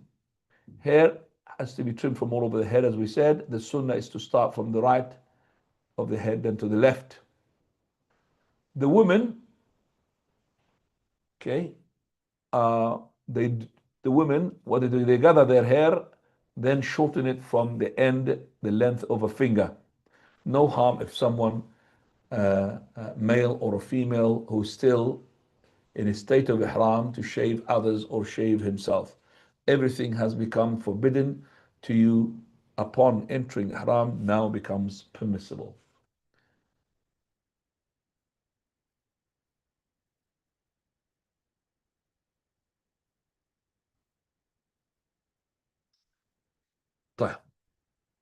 Last thing now, pitfall of sa'i, something wrong. Raising up your hands upon Safa and Marwa. Some people, they raise up their hands. That's not correct. Jogging the way between Safa and Marwa. Reciting the ayah every time you go to Safa. It's only once. Some pilgrims think that it is shout to go forward and come back. They make it 14. And reciting particular dua for every round, which is not correct. Right, okay. So this is now staying in Mecca to wait for the days of the Hajj. You're doing tamattu', you completed now your Umrah. And while in Mecca, use your time wisely. It is so precious. Try to attend the Jama'ah in the Masjid al-Haram. Not compulsory for a traveler, but it's good to have the 27 multiples in a place which has got 100,000 multiple. If you miss the Jama'ah, then you're missing 100,000 salah everywhere. This multiple is in the Haram Masjid, and it's only for the Fard prayer. It's not for the Sunnah. And it's not in the hotel. Always take sutra when you pray on your own. If you pray behind the Imam, you don't need to have a sutra. Sutra is a shield. Right? Make optional tawaf frequently, as it is better for non-Makkiyan than voluntary prayer, but do not exhaust yourself. Each tawaf consists of 7 rounds, followed by 2 rak'ah behind Maqam Ibrahim. Keep yourself busy with salah, reciting the Quran, tawaf, dhikr, and reflection. Make lots of dua. Do not neglect other forms of ibadah. Do not walk in between praying people and their sutra. And when entering the masjid, pray 2 rak'ah tahiyat al-masjid, and be aware of professional beggars because they cry a lot. And I've got a video here, and they know how to make stories. Okay, let's just have the story here. Right, so I need to put that duplicate. Yep. Look at this professional beggar. صورها. It's like her hand is being cut off. Can you see that? And she's just sitting down for begging. Now they're gonna get her. Look, look. Look, look. This, the teacher. Look. Look. Look. Look. Show that they already cut off hands. People, they give money. This is one of thousands, 100,000 people. So be careful, professional beggars. All right. صورها. Okay, Khwani. I'm going to stop here just for the sake of refreshments. Just put the lights on, please. If you have any questions, and we're going to go to the Hajj in a minute. Yeah, put the lights, the 3 lights. Barakallah. Anybody want to ask a question, please go ahead. Jazakumullah khair. If you have questions, remember you have questions. Yeah, hang on a second. Yes, hang on a second, Habib. Hang on a second. Come here. I'm asking you. Yeah. I'm looking at him and he's in. I haven't got cross lines, have I? Let's give it to him because I want the people to listen to it. Yes. So the question, if one's in an ihram and then some dirt is there and you use some loo or toilet, is it allowed to change the ihram in that mode? Or if you're Can anybody answer the question because you've said it? Can the person wash his garment or he can't? Yes. Can he change it or he can't? He says he can. So if you clean it, you can. So no problem to change it, to clean it. It doesn't have to have the same one that I made Sit al-Haram in it. I have to keep it all the way. No, you can buy 5-6 ones if you want. Up to you, inshallah. Now, because the reason he said you cannot show your right shoulder. what's that? So you said like if you're in an ihram and then you cannot show your right shoulder. Is that When you are entering the Kaaba and rounds, you're not allowed to put that at all, Ikhwani. When you are, for example, here or when just in Mecca, you showing your shoulder, that's not right. Then the tawaf is completed. Okay. Soon as you finish the tawaf, you have to, yeah. Jazakallah. No, you just leave it. Anybody have a question, please? No, you have to ask them. Ask me in that. Ask me on that. Because this question will go to the recordings from the sisters. Yalla, go ahead. I've got here as well, sisters as well. If you want to ask, go on. If we are performing Umrah for Al-Multazam, can we touch or put our body against the Kaaba as there is perfume? Will our You're allowed to put your clothes onto a wall got perfume. Remember when we said you could touch that black stone, it's all of it perfume. The black stone is full of perfume. And imagine it has not got perfume, you're going to smell rubbish there. People sweat and everything. That's why it's perfumed. It's always perfume. So touching somebody's got perfume, touching the stone's got perfume, don't worry. But it's not allowed to put perfume on you. And perfume, not soap, which has got it's a scented soap. Now, another question is the abaya length, how long can it be? Can it cover our feet? Or does it need to be up to our ankle? What did you say? The abaya length. Abaya. So Abaya. I said I buy it. Abaya, yes. It's not abaya. Abaya. How long can it be? Can it cover our feet or does it need to be up to our ankles?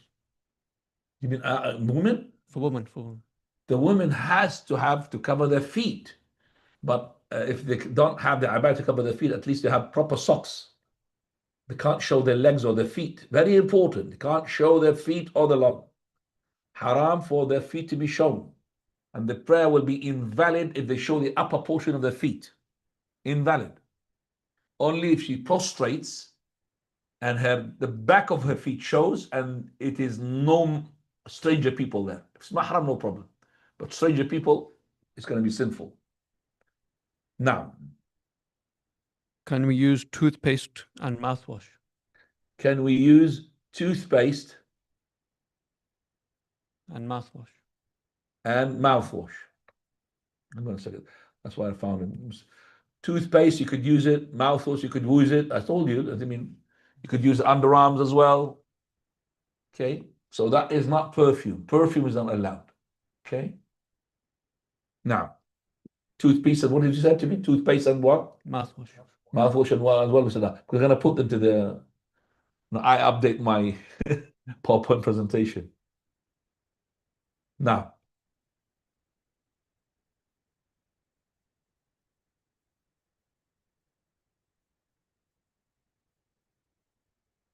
yes.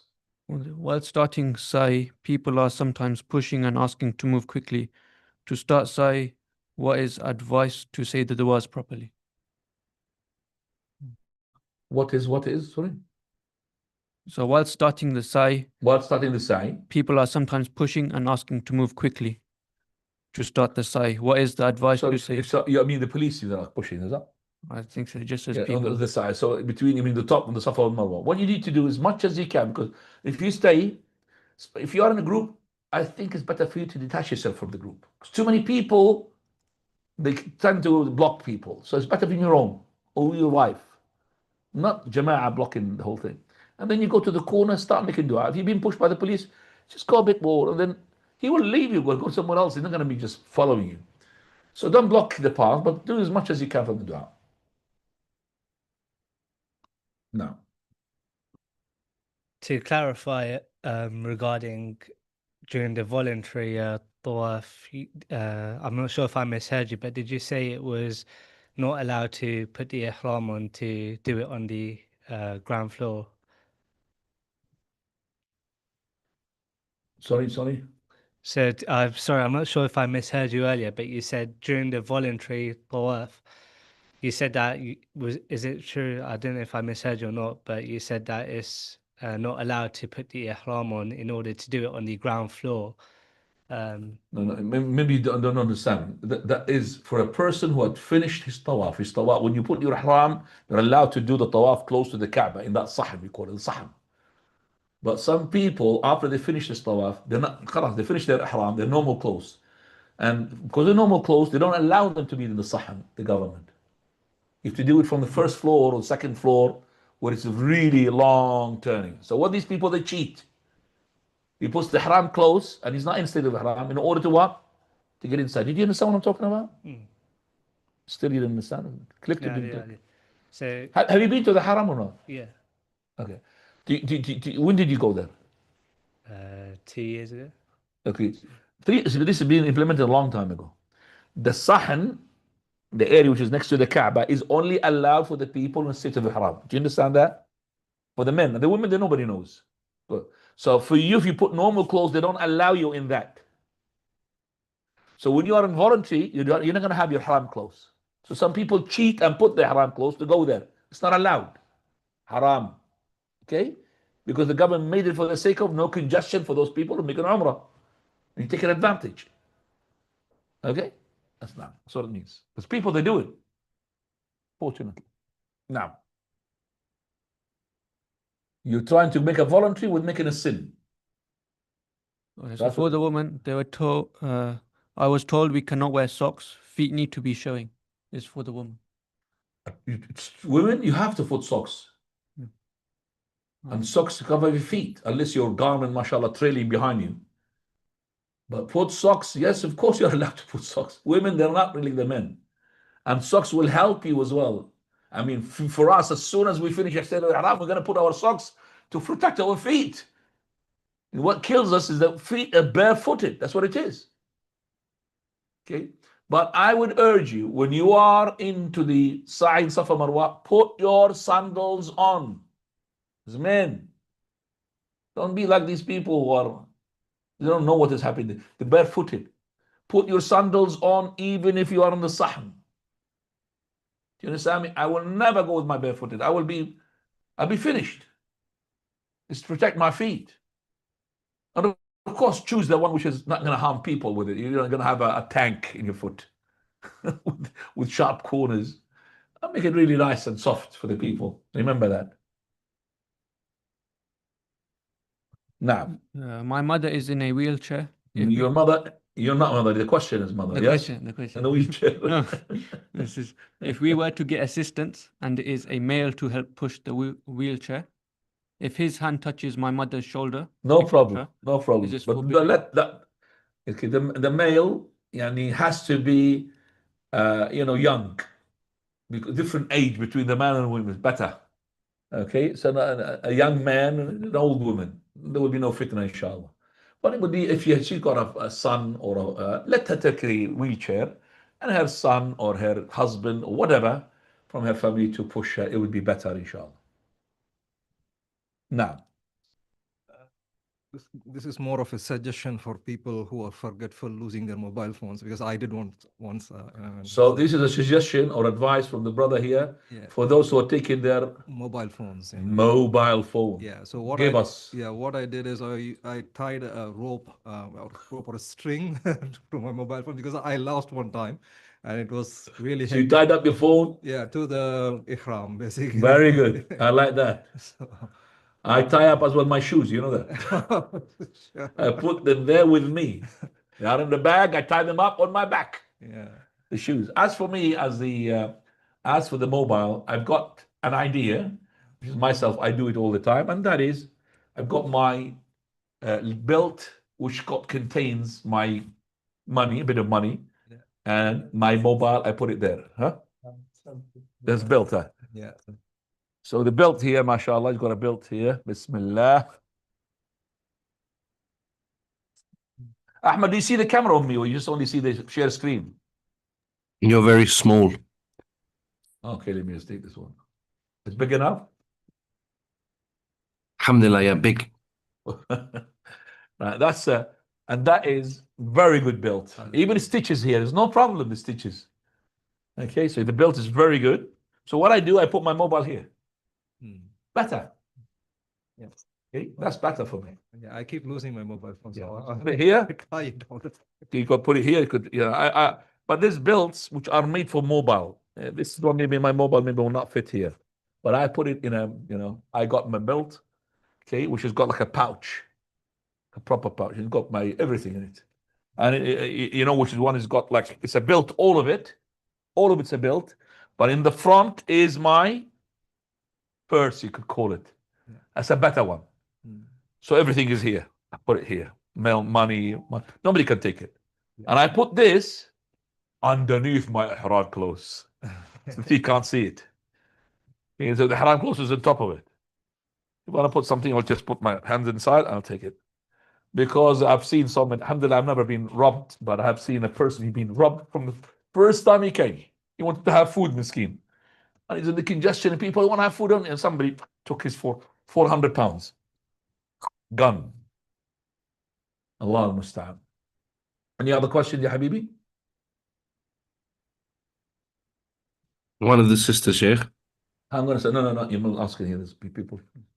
When we Both of the people here. when we shower, When you shower, in the state of ihram, if we run our hair or body or hair falls, so we have to pay.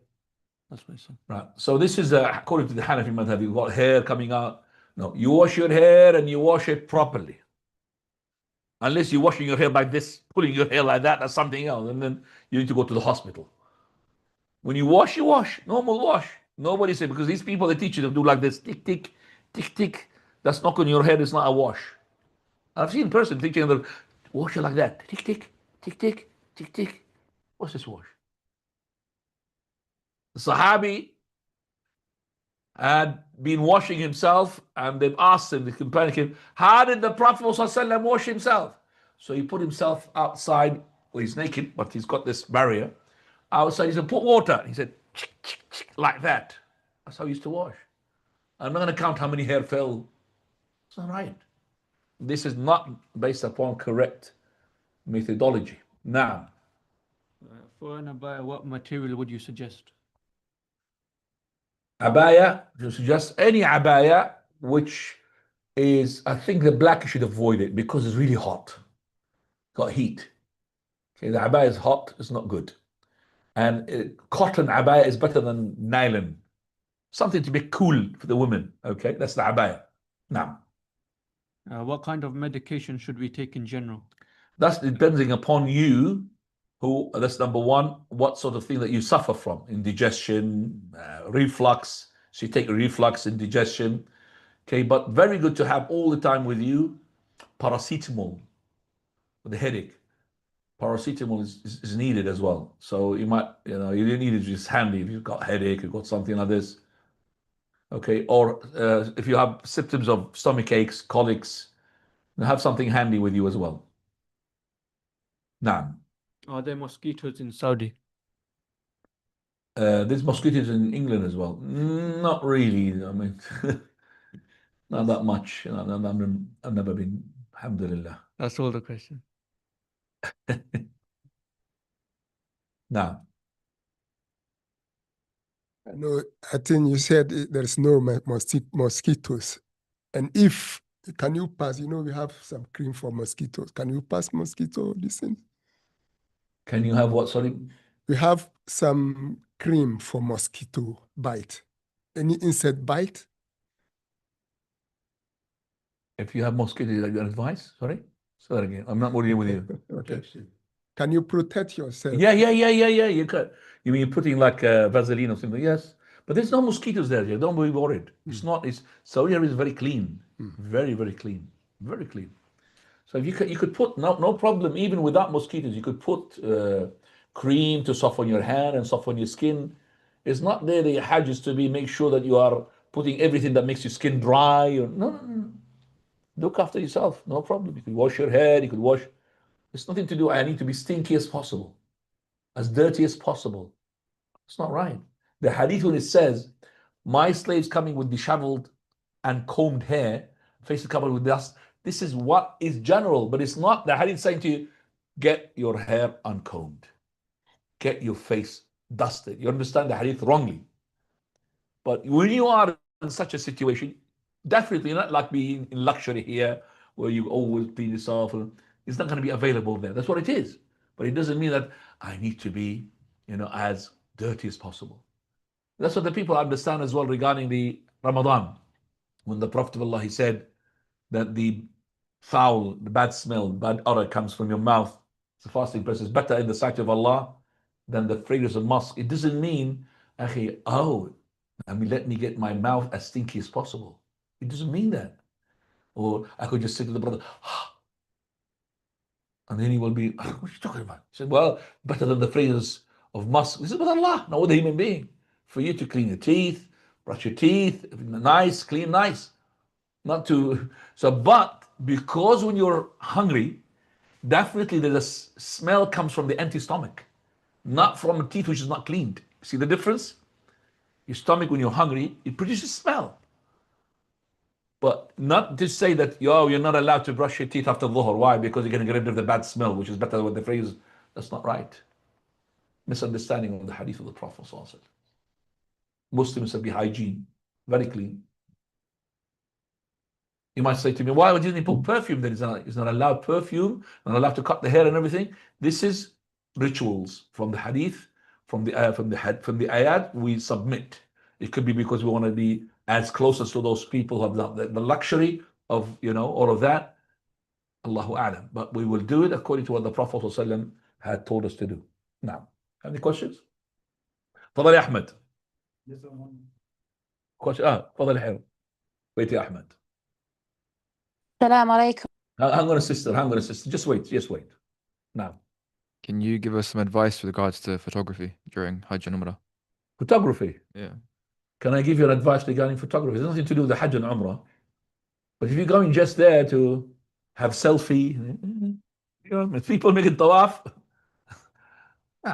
Allah, you're coming for tawaf, or you're coming, look at me, I'm making tawaf, I'm in the Kaaba.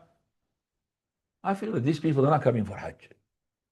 They're coming to show, have some pictures and later look at me and around in the Hajj. Yeah, ittaqillah. Before, when they had the tower clock, and before the prayer, they used to make they mix some lights. It's like Christmas lights, I call them. And the people before the prayer comes, they just go and put their back to the Kaaba and they start for the tower clock, taking picture of it. What is this? Shame upon us. Coming up for the ibadah, for the entertainment. I don't know. I hate these people who are doing like this. May Allah guide them. I hate it because it's making our ibadah. So it's what left now while we are praying, holding a selfie while praying. Sujood, ruku'. There's no difference between you tawaf and making yourself. So if you could do it when you tawaf, you're going to do it while you're praying as well. Sujood, showing myself sujood. Because the Prophet of Allah said, at-tawafu salah. Tawaf is salah, except that you're allowed to talk. That's all. Salah. Yeah, you are keen there to bring barakah for yourself and sin forgiveness. تفضلي يا أختي أم خالد. نعم. Assalamu alaikum. Salam. I have 3 questions, inshallah. The first is, if someone dies during Hajj, is their Hajj still fulfilled? If he hasn't finished the Hajj tahallul al-asghar, and he hasn't done Arafah, he hasn't done the Muzdalifah, the night in Muzdalifah, he hasn't done that, he hasn't done Tawaf al-Ifada, then his Hajj is not complete and has to be completed by those next of kin, like son or daughter, to complete it on their behalf, or they could appoint somebody else. Okay, inshallah. The second question is, when Maghrib comes on the night before Eid, can you then leave Mecca? Or do you have to stay there for the Eid? Can you just ask, because I didn't miss one word, say that again? When Maghrib comes on the night before Eid, so technically Eid day, can you then leave Mecca or do you have to stay for the Eid? So you're talking, we haven't gone to this actually, sister. You have to wait. Okay, if I do this, I'm inshallah. going to confuse people. So let's just wait. Let's do the Umrah question. Now, Umrah questions. Okay, inshallah. I just have one more then, inshallah. Um, If women walk in front of you while you are praying in the Jamaat and it's impossible to stop them, is your prayer still valid? If you're praying in a Jama'ah, that means you're praying behind an Imam. You don't have to worry about any person passes in front of you. But if you're praying as the Imam himself, or you're praying on your own, then if you take in sutra, then you don't allow anybody to pass between you and your sutra. If somebody passes, no problem. But the problem is if you didn't have any sutra, shield, and anything passes in front, then either it's a normal person, I mean, if it's a man, or it's a child, or whether it's male or female, then half of your prayer is gone. But if it's a female adult, then you have to restart the prayer. And then, as I said, if the person doesn't have a sutra, if he has a sutra, he's protected. And if he's praying behind Imam, he doesn't have to do anything because the Imam's sutra is sutra for the people behind him. Right, do you have any questions? Jazakallah khair. Exactly. Like Kalina just now, put that back. Right, Hajj.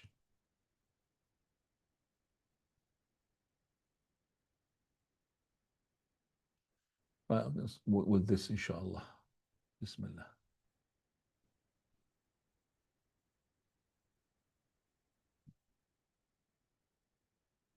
Usually when we have something like this, do you have something to eat, a biscuit or something? So 3 hours course is a really headache for me. Khair, inshallah. Is it on? Ah, Bismillah. I feel something happened here.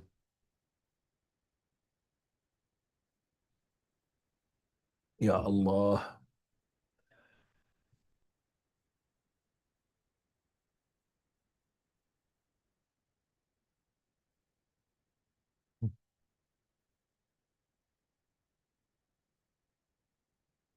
Yep.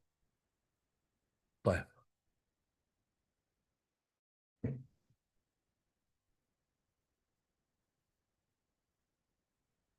Problem with the Zoom. I've got a problem with the Zoom. طيب.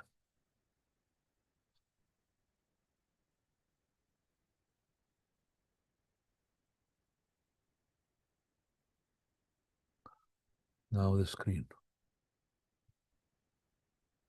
Duplicate. Okay.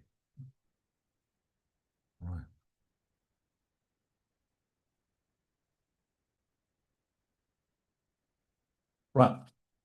Ahmed, can you see performing multiple umrahs? Yes, Sheikh. Right.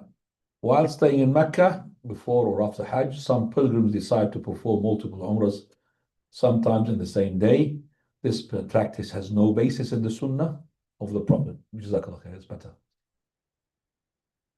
Repeating the umrah incurs hardship and causes many pilgrims to miss the fard. The exception here is a umrah which one performs for a deceased person, or a sick permanent sickness, or an old person who is not able to perform umrah by himself or herself, or fulfillment of a vow. If you want to do umrah all the way, then you have to go all the way from the same miqat in the second umrah, which is no good, because you're going to lose salawat in the salah in there. But if you want to go there, no problem. But just to go umrah like that, no.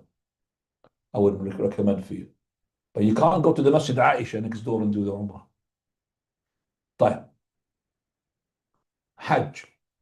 Step by step, Ikhwani. First, Eid al-Hijjah, you have Ihram and you have Mina. 9th al-Hijjah, you have Arafah and Muzdalifah. 10th of the Hijjah, you have the Jamarat, the Nahr, the Halq, and Tawaf al-Ifada and Sa'i. No, it makes us sleepy, Sheikh. Go and put your face water, come back. 11th and 12th and 13th, Rami, the Jamarat, 3 Jamarat. Last day, which is Tawaf al-Wada'. That's the Hajj. That's the summary. Let's go to the geographical places. That's Masjid al-Haram, Mecca, the small circle there. And that is Mina. And that is Muzdalifah. And that is Arafah, ya Ikhwani. These are the areas of the Hajj. And the distance between Aziziyah, there were people that stay instead of Mina, they stay in Aziziyah for the comfort. But the correct is to stay in Mina. And that is the Jamarat area. Okay, Jamarat area. And this is Masjid al-Khif. It's not the part of the Hajj, but it's good to see it. We're going to talk about it, inshallah. This is Masjid al-Haram in Muzdalifah. And this is Masjid Namirah, which is part of it in Arafah, part of it outside Arafah.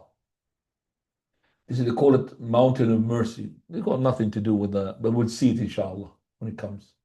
Right, so this is the Hajj sites. Masjid al-Haram, Jamarat area, and Mash'ar al-Haram, Masjid Namirah, Mountain of Mercy, and this is the distance between them. Okay, so you could see here the distance is not really that far between Mina and between Mecca, and between Mina, the Jamarat, and between Muzdalifah, not that much. Okay, so all of it within maybe 15 miles, all of it. Right. Coming now to these are the walking tunnels, Mecca. So you got Masjid al-Haram and Mina. So you got the roads and you got as well pedestrian tunnels. Right, they come from here. This is the area where they come, the pedestrian tunnels. I walked them because sometimes you don't find transport. Right, so this is where exactly the same thing. If you are now inside Mecca, which is you are in area C, then there is nothing to do. You just go from your residence and you resume Ihram. But if you went back to area B, then you are from your place. If you are in your area A, then you assume Ihram from the miqat. A, B, C. Let me just put my pointer. So you got A and B and C. Normally going to be here in this area because you've done your Umrah and you're staying in Mecca to wait. So this is what applies for you. So you're inside the Haram Mecca, in the Mecca, resume Ihram from your place, from your hotel. Okay? From that place. You don't have to go all the way from there. All right. Ihram for Hajj, slide number 2. You do the same thing that you did in the Ihram for the Umrah, but you say, Labbaik Allahumma bihajj. Instead of Labbaik Allahumma bi Umrah, Labbaik Allahumma bihajj. You continue talbiyah until you throw the pebbles at Jamrat al-Aqaba on the 10th day, which is the day of the Eid of Dhul Hijjah. Okay, it is recommended to add the following words, exactly the same thing as Umrah. Allahumma Umrah la riya fiha wa la sum'ah. Allahumma mahilli haythu habastani. Okay, this is Mina, 8th day of the Hijjah. Go to Mina in the morning of Yawm at-Tarwiyah. In the morning, anytime before Dhuhr. Even if you came after Dhuhr, no problem, but this is the Sunnah.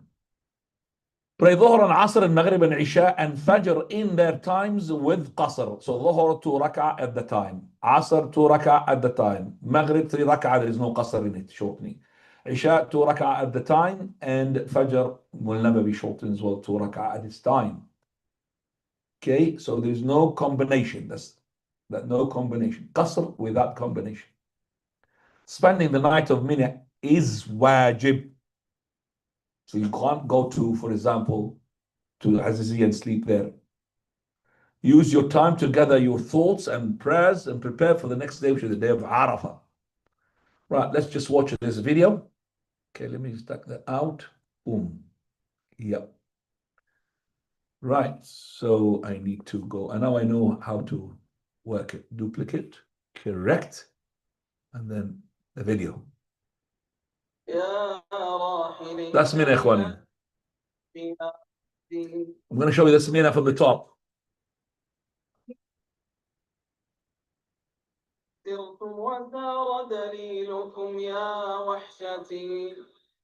This is the biggest ever city to have the biggest number of tents.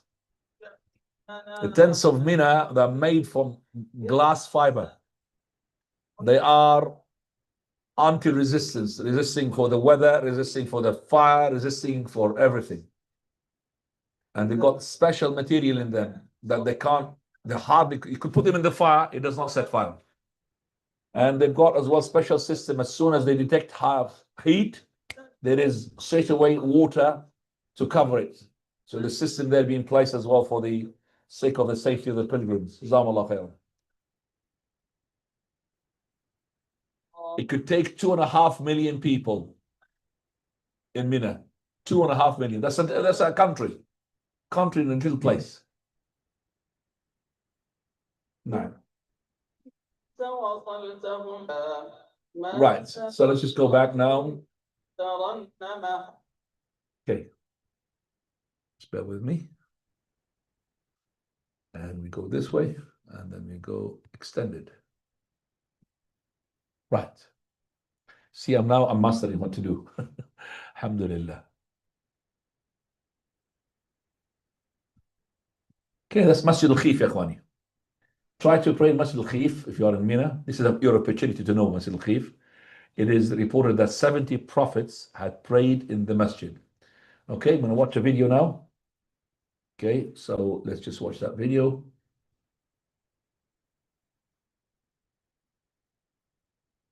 That's Masjid al-Khif, ya Ikhwani. It's a huge masjid. There's no end. You see, look. And it's AC, everything. If you can stay in it, it will be better even to stay than your own room there because you're in Mina. Some people sleep in it. And it's only open, this masjid, during the Hajj season. During that day, and that's it. And then the following 3 days. After that, it's closed.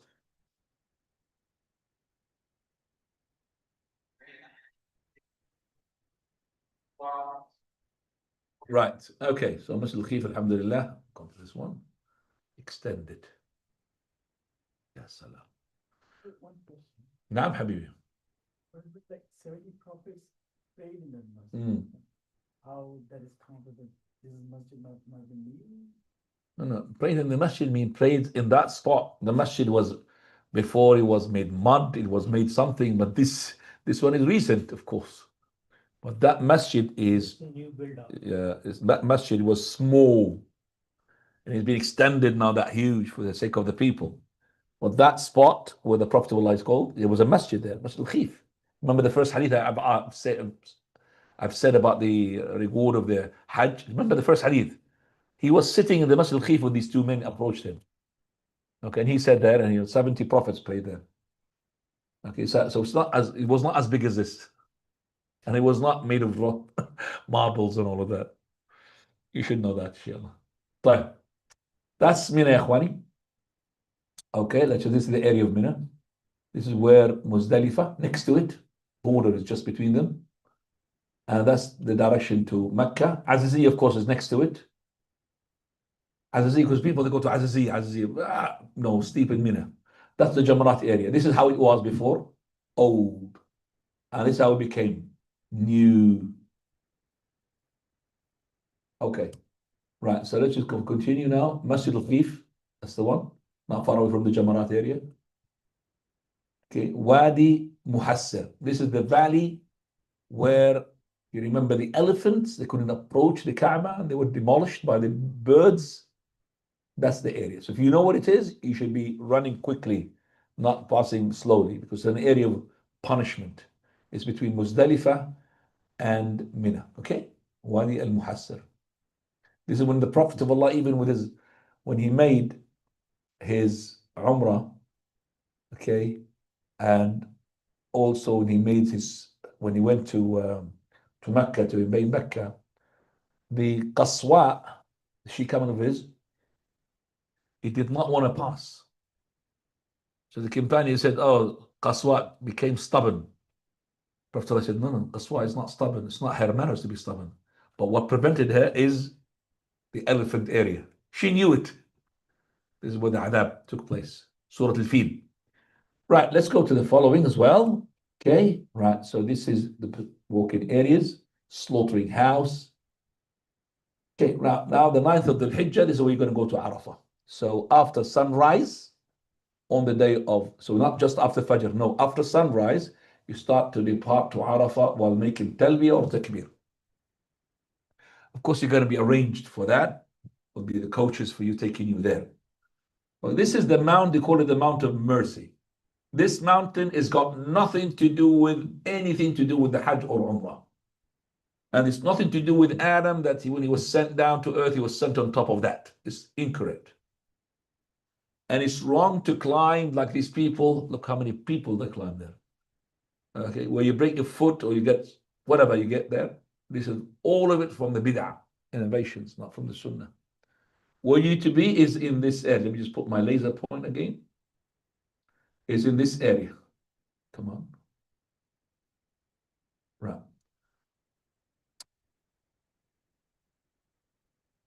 Laser. It's not doing laser, is it? I don't know why.